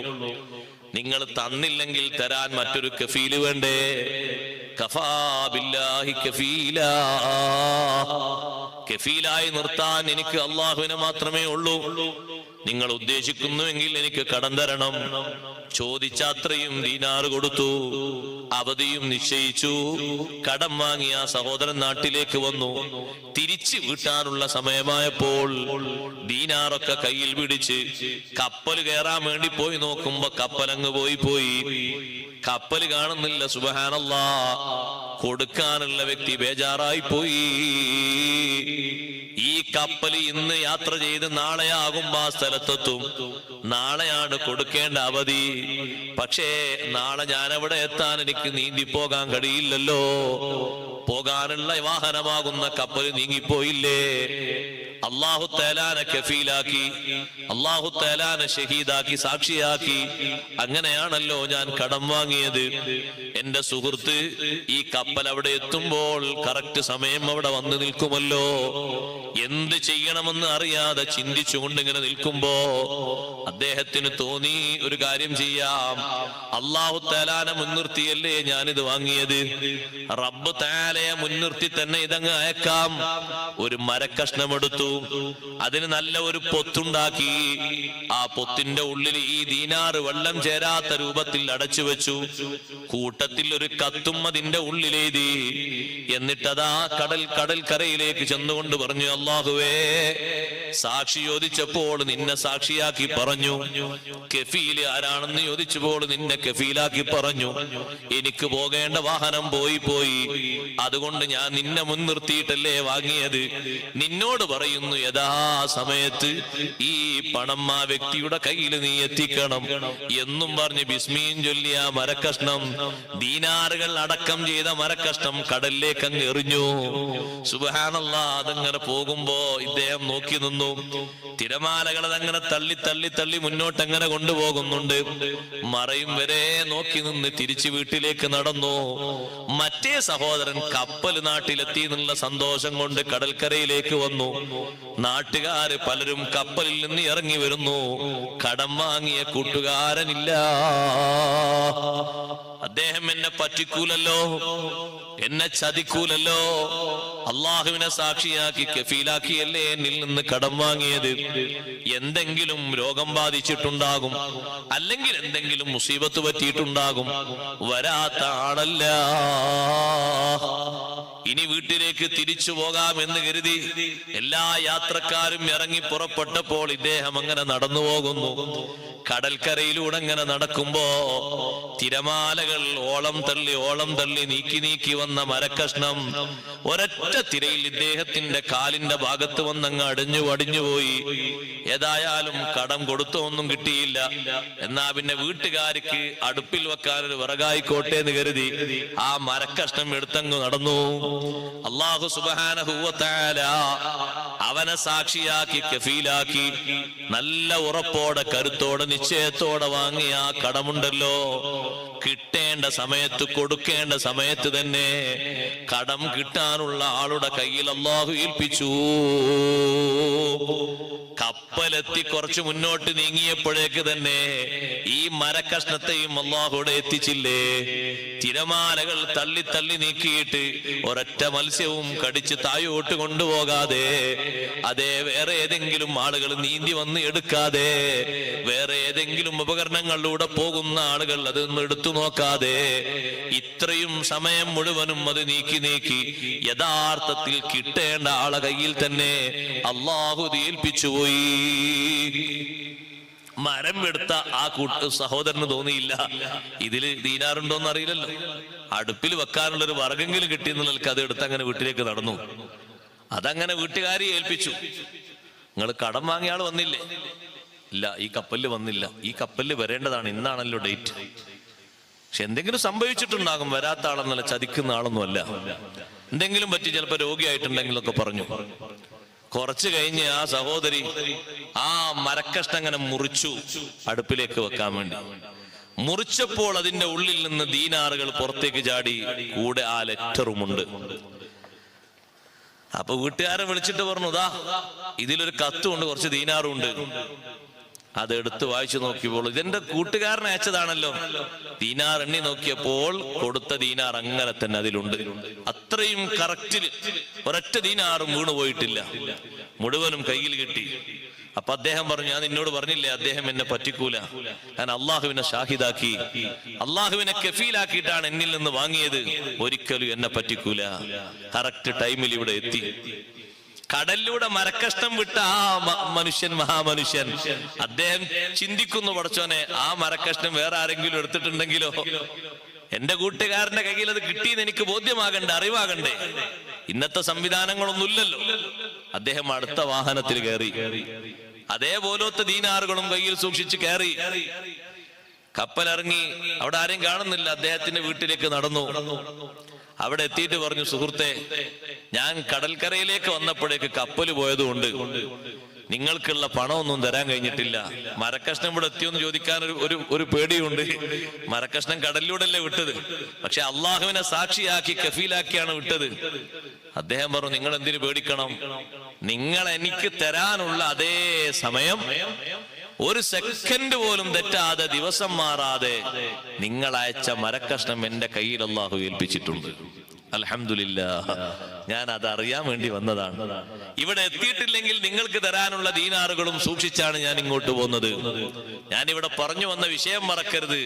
അള്ളാഹുവിനെ മുൻനിർത്തിയിട്ട് നല്ല ഉറപ്പോടെ നമ്മളൊരു കാര്യത്തിന് നീങ്ങിയാൽ അള്ളാഹു തആല ഖായിബാക്കൂല, അത് പൂർത്തീകരിച്ചു തരും.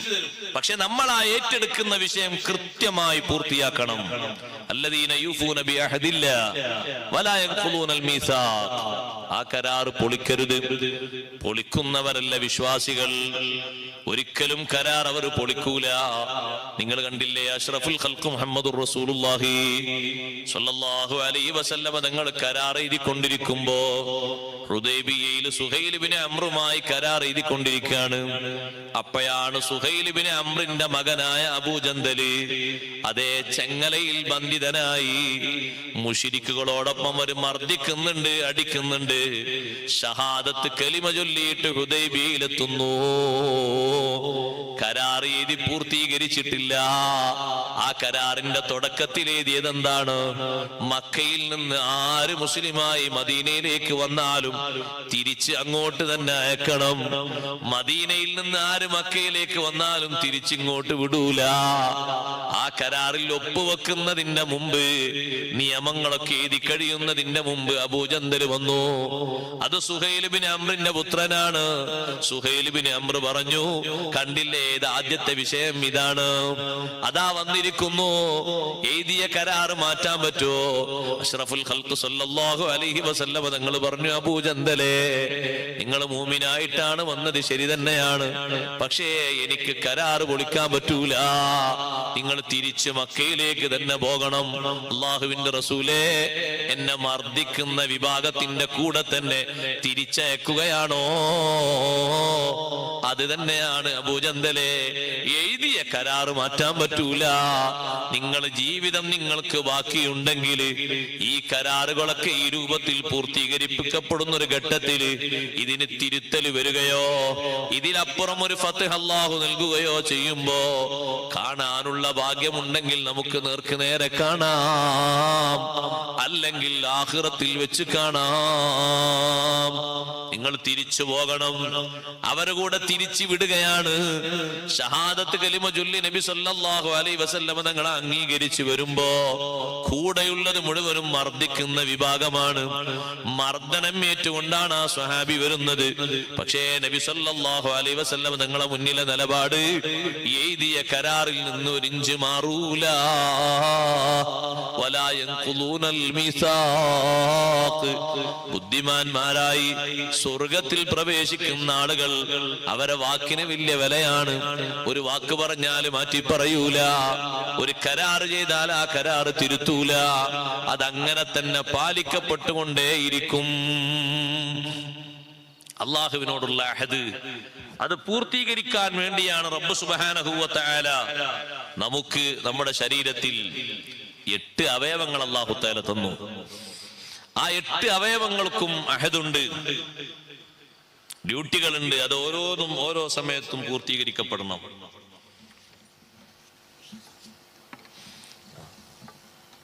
സംഭാവന വക്കറ്റ് വരുന്നുണ്ട്.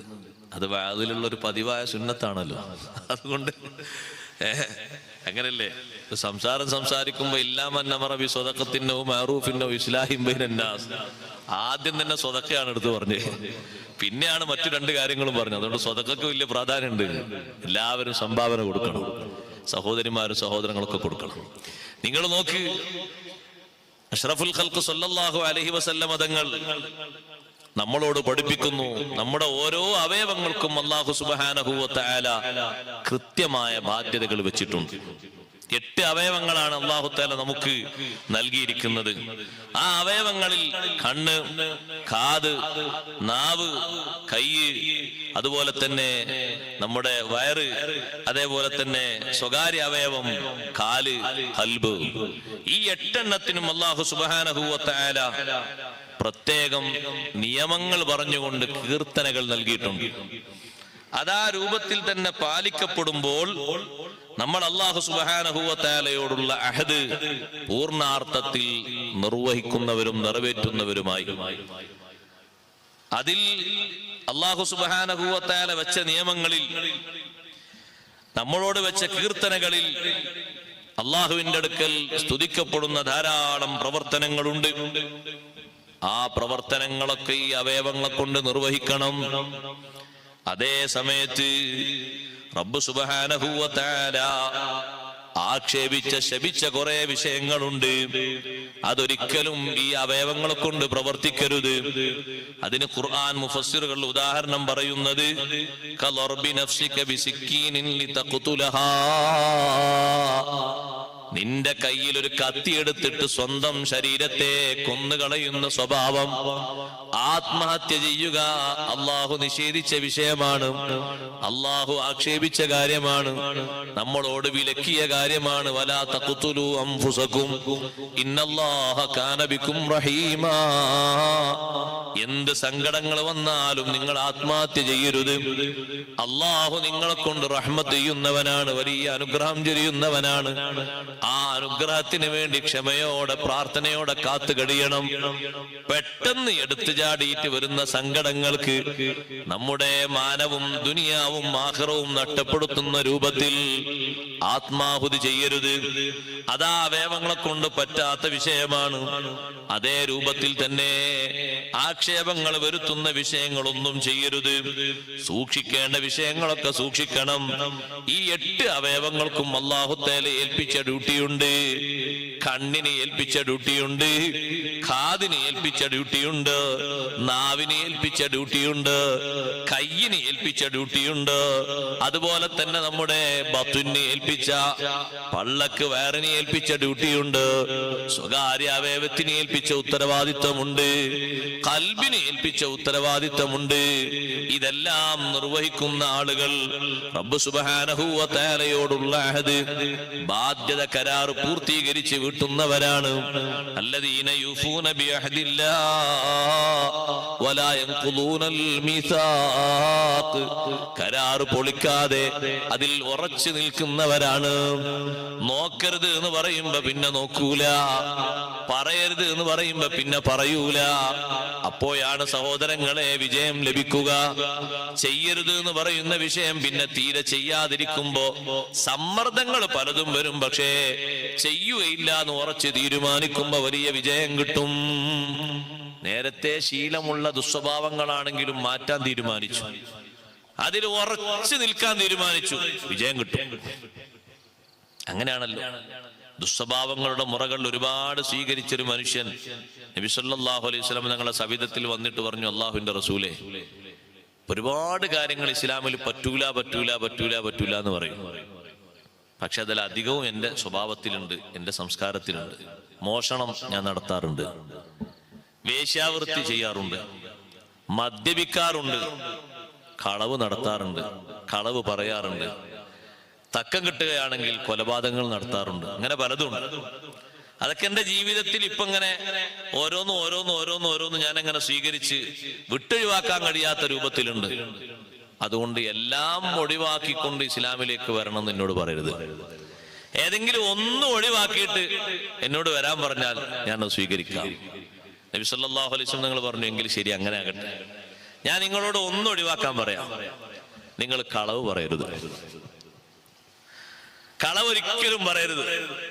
ആ ഒരു നിർബന്ധം നിങ്ങൾ സ്വീകരിക്കാൻ റെഡിയുണ്ടോ? റെഡിയാണ്. ഒരു കളവും ഞാൻ പറയൂല. ഇതുവരെ കളവൊക്കെ പറഞ്ഞ് ശീലിച്ച് പതിവാക്കി, അത് തന്നെയാണ് പതിവ്, മറ്റുള്ളതും പതിവാണ്. ആ വ്യക്തിയോട് നബി സല്ലല്ലാഹു അലൈഹി വസല്ലം നിങ്ങൾ പറയുന്നു, നിങ്ങളോട് ഞാൻ എടുക്കുന്ന ഒരു കരാർ ഒന്ന് മാത്രമേ ഉള്ളൂ, കളവ് നിങ്ങൾ പറയരുത്. ഉറപ്പല്ലേ? ഉറപ്പ്.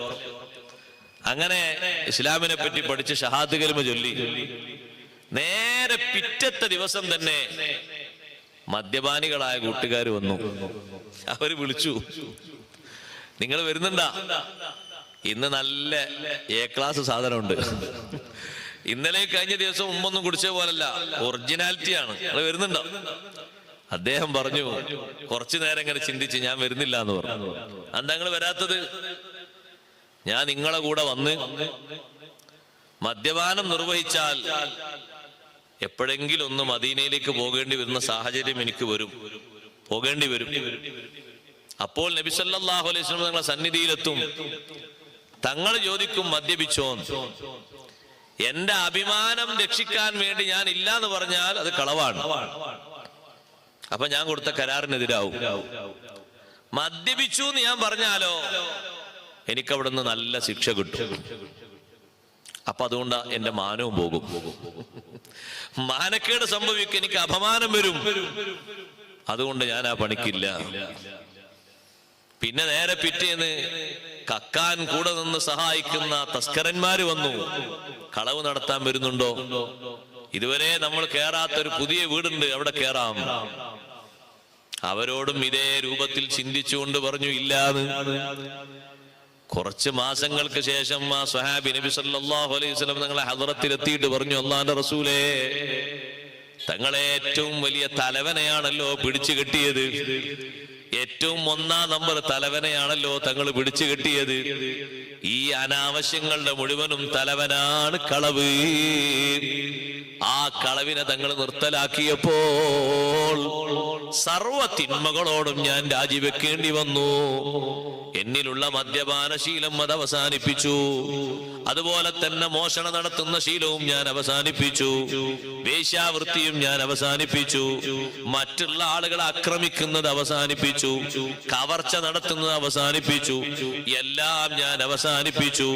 ഇപ്പോൾ ഞാൻ വളരെ വൃത്തിയുള്ള ആളായി മാറി. അങ്ങനെ തന്നെയല്ലേ തങ്ങളും നമ്മെ പഠിപ്പിച്ചത്, ഇന്നൽ കദിബ യഹ്ദീ ഇലൽ ഫുജൂർ. നാവിന്റെ ധർമ്മമാകേണ്ട സ്വിദുക്ക് മാറിയിട്ട് അവിടെ കളവ് പതുക്കെ കയറിക്കൂടിയാൽ അനാവശ്യങ്ങൾ ഓരോന്നായി ഇഷ്ടം തോന്നും. നല്ലതായി നമ്മൾ ചിത്രീകരിക്കും. അതിനൊന്നും കുഴപ്പമില്ലാന്ന് മനസ്സിൽ തോന്നിപ്പോകും. പിന്നെ അതെല്ലാം ജീവിതത്തിന്റെ ഭാഗങ്ങളായി മാറും. ഒന്നാണ് നബി സല്ലല്ലാഹു അലൈഹി വസല്ലം നിയന്ത്രിക്കാനാ സ്വഹാബിയോട് പറഞ്ഞത്. ആ ഒന്ന് നിയന്ത്രിച്ചപ്പോൾ തന്നെ വലിയ വിജയം കിട്ടി. അതേപോലെ തന്നെ വിജയം കിട്ടിയ മഹാനല്ലേ ബഹുമാനപ്പെട്ട സയ്യിദുനാ യൂസുഫ് അലൈഹിസ്സലാം. ഒരു സത്യത്തിന്റെ വിഷയത്തിൽ അടിയുറച്ചു നിന്നു.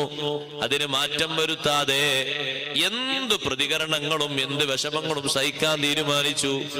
കൊട്ടാരത്തിലേക്ക് രാജാവ് ക്ഷണിച്ചു, നിങ്ങൾ ഇവിടെ വന്നിട്ട് സാമ്പത്തിക വകുപ്പ് ഏറ്റെടുക്കണം.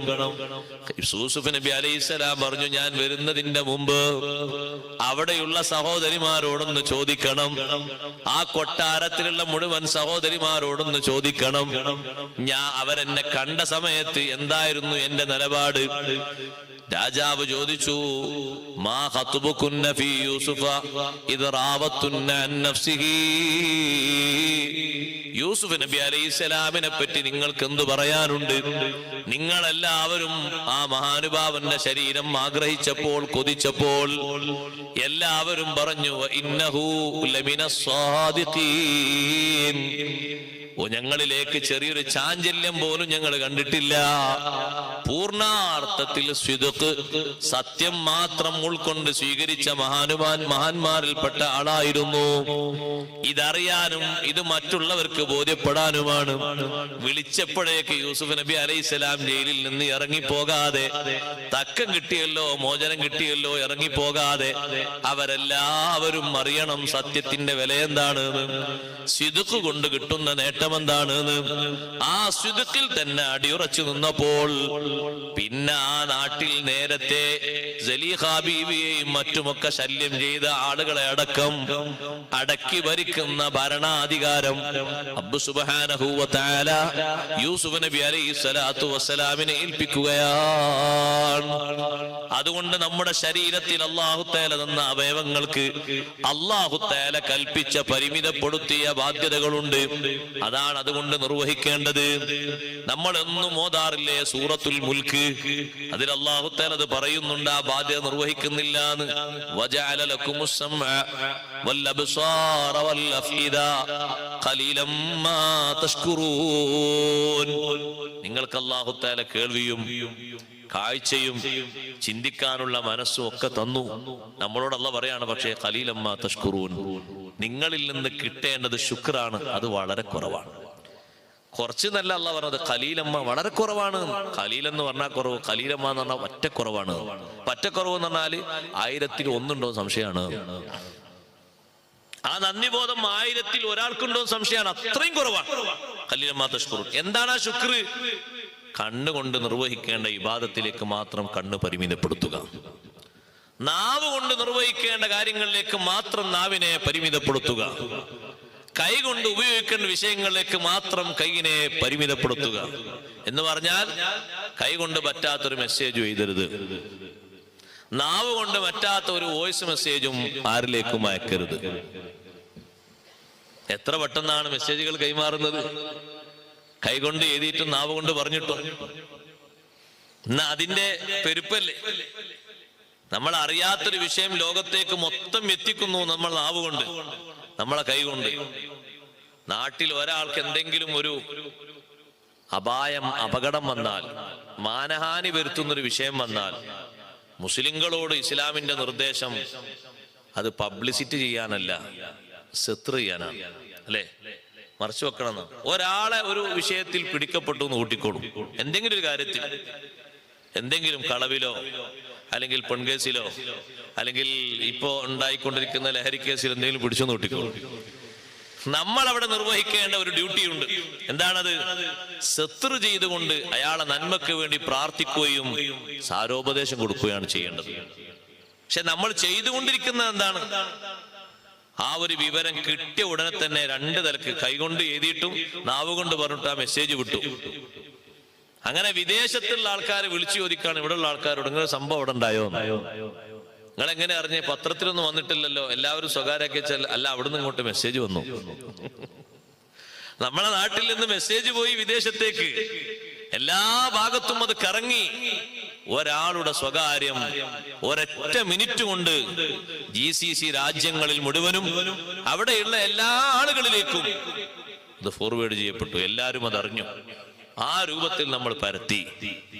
സത്യത്തിൽ നമ്മൾ ഏൽപ്പിച്ച ഡ്യൂട്ടി അല്ലത്, കയ്യിനെ ഏൽപ്പിച്ച ഡ്യൂട്ടിയല്ല, നാവിനെ ഏൽപ്പിച്ച ഡ്യൂട്ടിയുമല്ല.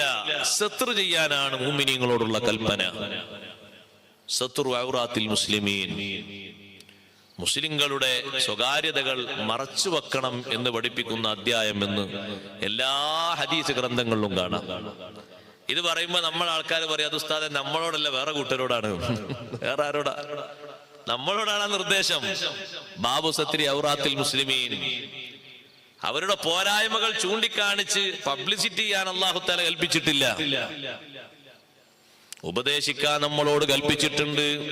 പറ്റുന്ന രൂപങ്ങളൊക്കെ അതിന് സ്വീകരിക്കേണ്ടതുണ്ട്. നാവ് കൊണ്ട് ചെയ്യേണ്ട ഉപദേശങ്ങൾ ചെയ്യണം, കൈകൊണ്ട് ചെയ്യേണ്ട ഉപദേശങ്ങൾ ചെയ്യണം. മിണ്ടാതിരിക്കാൻ പാടില്ല. നമ്മുടെ നാട്ടിൽ ഒരു വീട്ടിൽ, ഞാനൊരു ഉദാഹരണം പറയട്ടെ. നാട്ടിലൊരു വീട്ടിൽ നല്ല ദീനീ ബോധമുള്ള ചെറുപ്പക്കാരനാണ്, ഉപ്പയാണ്, ഉമ്മയാണ്. പക്ഷേ ചെറുപ്പക്കാരൻ കുറച്ച് ഫെമിനിസ്റ്റ് ആയതുകൊണ്ട്, അല്ലെങ്കിൽ ലൈറ്റസ്റ്റ് ആയതുകൊണ്ട്, ഇങ്ങനെ പറയാപ്പോ നല്ലത്, അല്ലെങ്കിൽ ആളൊരു പുതിയ ഫാൻസിന്റെ ആളായതുകൊണ്ട് ആ വീട്ടിലൊരു പുതിയ രൂപം വരുന്നു. ഇതുവരെ നമ്മളെ നാട്ടിൽ കാണാത്തതാണ്. എന്താണ് ആ പുതിയ രൂപം എന്നറിയോ? കല്യാണത്തിന്റെ തലേന്ന് അർദ്ധനഗ്നകളായ പെൺകുട്ടികളെ കൊണ്ടുവന്ന്, ആൺകുട്ടികളെയും കൊണ്ടുവന്ന് അവിടെ വലിയൊരു കലാമാമാകം സൃഷ്ടിക്കുമ്പോൾ നോക്കി നിൽക്കലല്ല ഉത്തരവാദിത്വം. അങ്ങനെ ഒരു പണി വരുന്നതിന്റെ മുമ്പ് തന്നെ പ്രതിരോധിക്കാനുള്ള കഴിവാണ് നേടിയെടുക്കേണ്ടത്. അത് സ്വകാര്യമായിട്ട് നിർത്തലാക്കിയിട്ട് അതിനു പകരം സുന്നത്തായ നിലക്ക് ബദരീങ്ങളെ മദ്ഹ് അവിടെ ചൊല്ലണം, ബുർഉദ്ദ വരികൾ ചൊല്ലണം, നല്ല നല്ല മദ്ഹുകൾ അവിടെ നടക്കണം. ബദരീ ബദരീങ്ങളെ മത് കല്യാണത്തിന്റെ അന്ന് അഷ്റഫുൽ ഖൽഖ് സ്വല്ലല്ലാഹു അലൈഹി വസല്ലം കേട്ടിരുന്നതാണ്.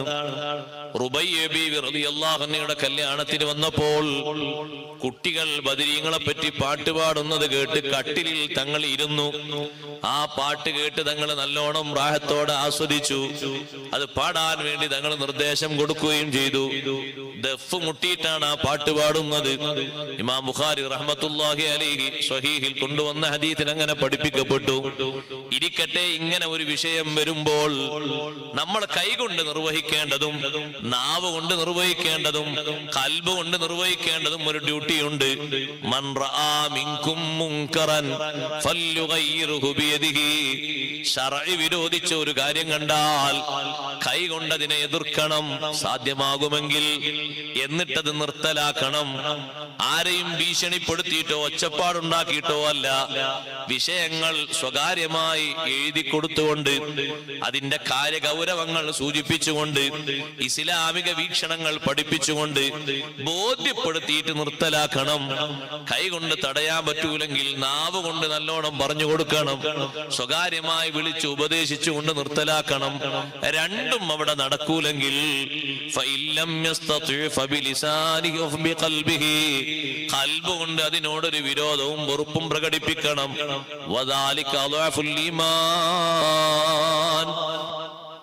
ഈമാനിന്റെ ഏറ്റവും ചെറിയ ഒരു വശം അതാണ്. കൈകൊണ്ട് നടക്കാത്ത സ്ഥലത്ത്, നാവ് കൊണ്ട് ഉപകാരം നടക്കാത്ത സ്ഥലത്ത് മനസ്സുകൊണ്ടൊരു പ്രതിഷേധം. ഖൽബ് അതിനുള്ളതാണ്, മനസ്സുകൊണ്ടൊരു പ്രതിഷേധം. അങ്ങനെ ഒരു പ്രതിഷേധം പണ്ടേ ഉണ്ട്, ഇന്ന് മുതൽ ഉണ്ടായി വരണം എന്നുള്ള സംവിധാനമല്ല. ഇമാം ബുഖാരി റഹ്മത്തുള്ളാഹി അലൈഹി പറയുന്നു, ഭക്ഷണം കഴിക്കാൻ വിളിച്ചു കിടത്തുന്ന ഭക്ഷണം കഴിക്കാതെ മടങ്ങിപ്പോയി സയ്യിദുന അബ്ദുല്ലാഹി ബിൻ മസ്ഊദ് റളിയല്ലാഹു അൻഹു. ഭക്ഷണം കഴിച്ചില്ല, ഒറ്റ പോക്ക് പോയി. അപ്പൊ പിന്നാലെ പോയിട്ട് കുറെ ആൾക്കാർ ചോദിച്ചു, അല്ല ഉസ്താദേ, എന്താ ഭക്ഷണം കഴിക്കാതെ പോകുന്നത്? ഞാനും നിങ്ങളും ഭക്ഷണം കഴിക്കാതെ പോകും പോലെയല്ല. ഇതാരാ? അഷ്റഫുൽ ഖൽഖ് സ്വല്ലല്ലാഹു അലൈഹി വസല്ലം തങ്ങളുടെ ഖാദിമ്, അവിടുത്തെ സ്വാഹിബുൻ നഅലൈൻ, സ്വാഹിബുസ് സിവാകി വൽ വിസാദ. തങ്ങളൊരു തോട്ടത്തിലേക്ക് കയറുമ്പോൾ ചെരുപ്പ് സൂക്ഷിച്ചിരുന്ന മഹാൻ, ഒരു സ്ഥലത്ത് ഇരിക്കാൻ പോകുമ്പോ തലയണ വെച്ചു കൊടുത്തിരുന്ന മഹാൻ, മിസ്വാക്ക് കയ്യിൽ പിടിച്ച് സൂക്ഷിച്ചിരുന്ന മഹാൻ, വലിയ ഖിദ്മത്തിന് ഭാഗ്യം കിട്ടിയ മഹാനാണ്. ആ അബ്ദുല്ലാഹി ബിൻ മസ്ഊദ് റളിയല്ലാഹു അൻഹു ഭക്ഷണം കഴിക്കാതെ പ്രതിഷേധത്തോടെ ഇറങ്ങിപ്പോകുമ്പോ നമ്മളെല്ലാവരും പഠിക്കേണ്ട ഒരു ചിത്രമാണത്, ചിന്തിക്കേണ്ട വിഷയമാണ്. ഈമാനുള്ള മുഅ്മിനീങ്ങളെ, അങ്ങനെ ഒരു പ്രതിഷേധം ധർമ്മരംഗത്തുണ്ട്. നമ്മുടെ നാട്ടിൽ നിന്ന് അത് അസ്തമിച്ചു പോകരുത്. നമ്മുടെ നാട്ടിൽ നിന്ന് അതിന് പറ്റാത്ത ആളുകളായ എല്ലാവരും തരം താഴ്ന്നു പോകരുത്. നമ്മുടെ ഖൽബ് കൊണ്ട് നിർവഹിക്കേണ്ട ഡ്യൂട്ടിയാണ് അവസാനത്തെ പ്രതിഷേധം, എഴുന്നേറ്റുപോക്ക്. അത് ഈമാനുള്ളവർക്ക് അങ്ങനെയാണ് ഇനി അവിടെ നടത്താനുള്ളതെങ്കിൽ അങ്ങനെ നടത്തണം. കൈ കൊണ്ട് കാര്യമായിട്ട് തടഞ്ഞു നോക്കി നിൽക്കുന്നില്ല, നാവ് കൊണ്ട് പറഞ്ഞു നോക്കി, ഉപദേശിച്ചു നോക്കി, ഫലം കിട്ടുന്നില്ല. എന്നാ പിന്നെ സ്വന്തത്തിൽ പ്രതിഷേധം, അത് മനസ്സുകൊണ്ടുള്ള പ്രതിഷേധമാണ്. കൂട്ടു നിന്ന് കൊടുത്താൽ നമ്മളും ആ വിഷയത്തിൽ പെട്ടുപോയി. മഹാനവർകൾ പറഞ്ഞു, ഭക്ഷണം എനിക്ക് വേണ്ട. ആ വീട്ടിൽ കണ്ടില്ലേ, ജീവനുള്ള ജീവിയുടെ ഫോട്ടോ പ്രദർശിപ്പിച്ചിരിക്കുന്നു. അത് ഹറാമുകളിൽപ്പെട്ട ഒരു ഹറാമാണ്. അതിനാണ് ആ പ്രതിഷേധം.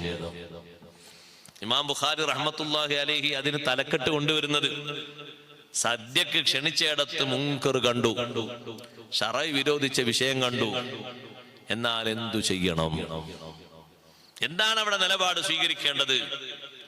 നമ്മൾ മിണ്ടാതെ പതുക്കെ ഭക്ഷണം കഴിക്കുന്ന നേരല്ലേ, നമ്മൾ കണ്ടിട്ടില്ല എന്ന് വെച്ചാൽ മതി. കണ്ടതുകൊണ്ട് കണ്ണ് താഴോട്ടെങ്ങനെ ആക്കിയാൽ മതി. ആരും ഇനി അങ്ങോട്ട് നോക്കാതിരുന്നാൽ മതി.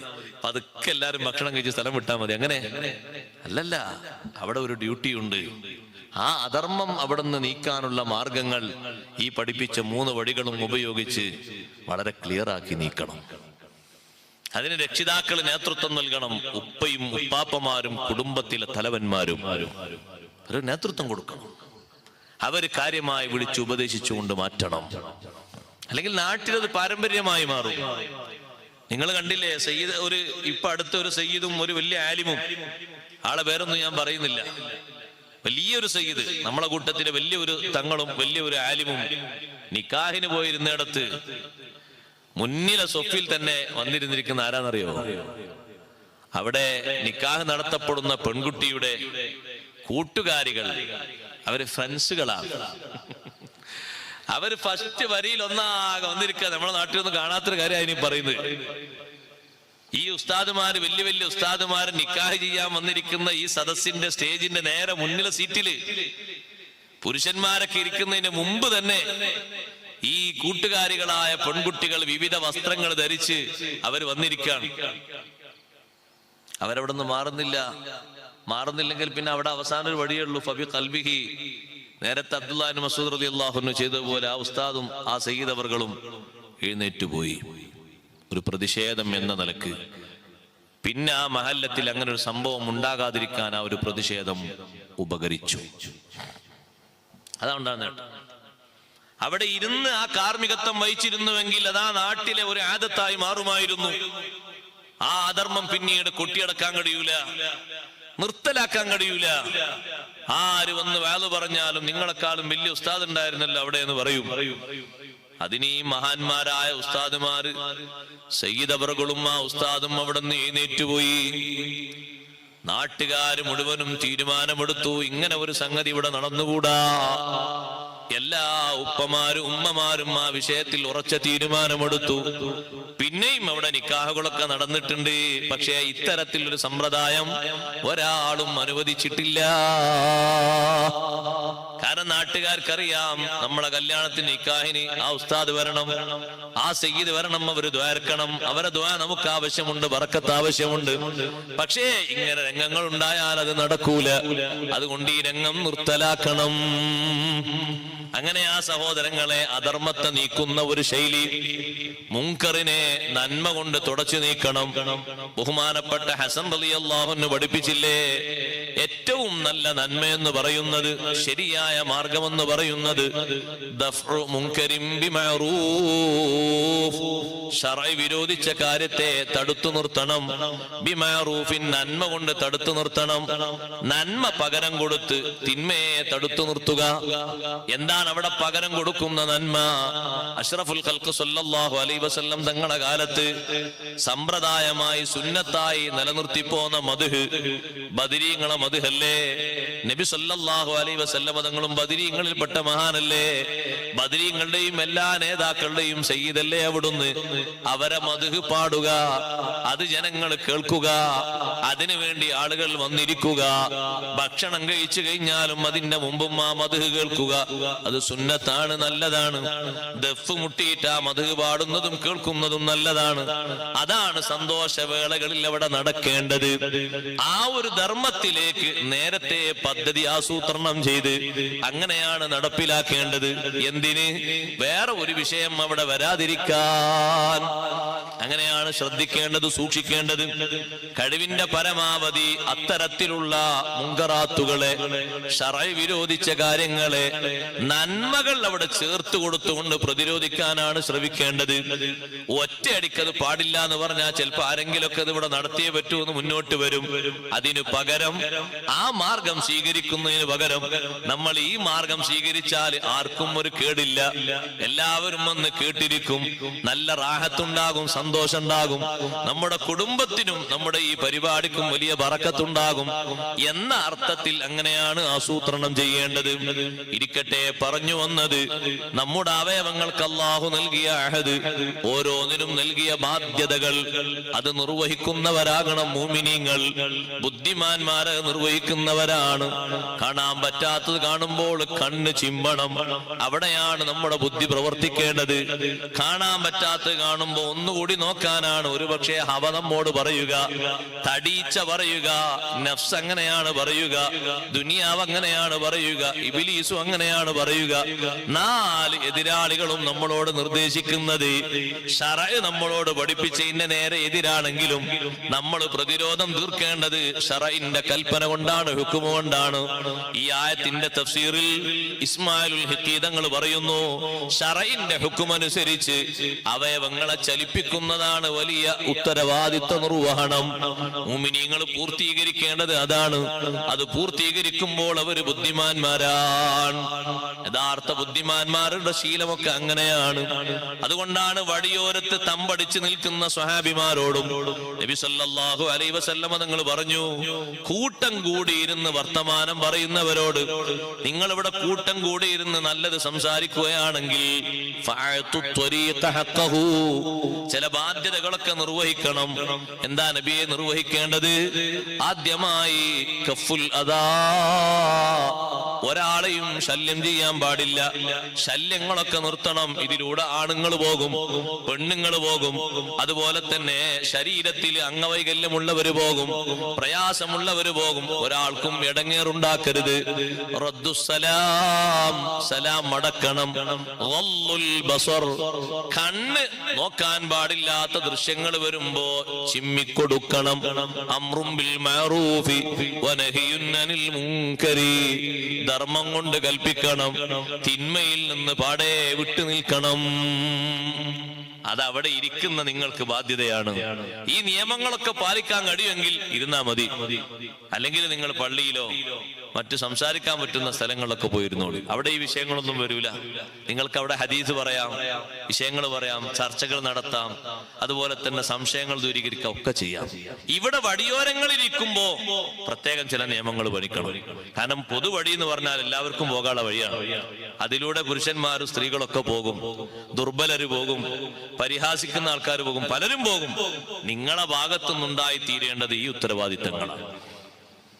അങ്ങനെ ചിന്തിക്കുമ്പോ എല്ലാ മാർഗങ്ങളിലും ഉണ്ടത്. അത് പൂർണ്ണമായി വീട്ടാൻ കഴിയുന്നവരാണ് യഥാർത്ഥ ബുദ്ധിമാന്മാർ. അള്ളാഹു നമ്മെ ആ കൂട്ടത്തിൽ പെടുത്തി തരുമാറാകട്ടെ. നമുക്ക് തന്നിരിക്കുന്ന അവയവങ്ങൾക്ക് സൗന്ദര്യമായി നമ്മൾ നൽകേണ്ടത് ആ കടമകളും കടപ്പാടുകളുമാണ്. കണ്ണ്, അള്ളാഹു സുബ്ഹാനഹു വ തആല നൽകിയ കണ്ണ് യഥാവിധി നോക്കേണ്ടതിലേക്ക് മാത്രം ഉപയോഗിച്ച് ഇനി ആ കണ്ണ് കേടായി പോകുമോ എന്ന് പേടിച്ചിട്ട് അഷ്റഫുൽ ഖൽഖ് സ്വല്ലല്ലാഹു അലൈഹി വസല്ലം തങ്ങളുടെ കാലത്ത് തങ്ങളെ നോക്കിക്കണ്ട് ആനന്ദിച്ച കണ്ണ് ഇനി മറ്റു വല്ലതിലേക്കും നോക്കിയിട്ട് നാളെ ആഖിറത്തിൽ മുത്തുനബി തങ്ങളെ കാണാൻ എനിക്ക് തടസ്സം വരുമോ എന്ന് കരുതിയിട്ട് കണ്ണ് വേണ്ട, ഇനി കാഴ്ച വേണ്ട എന്ന് ദുആ ചെയ്ത സ്വഹാബിയാണ് അബ്ദുല്ലാഹി ഇബ്നു സൈദ് റളിയല്ലാഹു അൻഹു. ഹബീബ് സല്ലല്ലാഹു അലൈഹി വസല്ലം തങ്ങളെ വഫാത്തിന്റെ വിവരം അറിഞ്ഞപ്പോൾ, അല്ലാഹുവേ, ഈ ദുനിയാവിൽ വെച്ച് കാണാൻ ഏറ്റവും സൗന്ദര്യമുള്ള മുഖം ഞാൻ കണ്ടു കഴിഞ്ഞു, ഞാനത് ആസ്വദിച്ചു, എല്ലാ നിലക്കുമുള്ള സന്തോഷങ്ങളും എനിക്ക് കിട്ടി, ഇനി എനിക്ക് എന്റെ കണ്ണിന് കാഴ്ച വേണ്ട എന്ന് ദുആ ചെയ്തു പോയി. തോട്ടത്തിൽ കൂടെ മക്കളുമുണ്ട്. പിന്നെ മക്കൾ കൈപിടിച്ച് ബാപ്പാനെ വീട്ടിലേക്ക് കൊണ്ടുപോകുന്നു. കാഴ്ച അല്ലാഹു എടുത്തു മാറ്റി.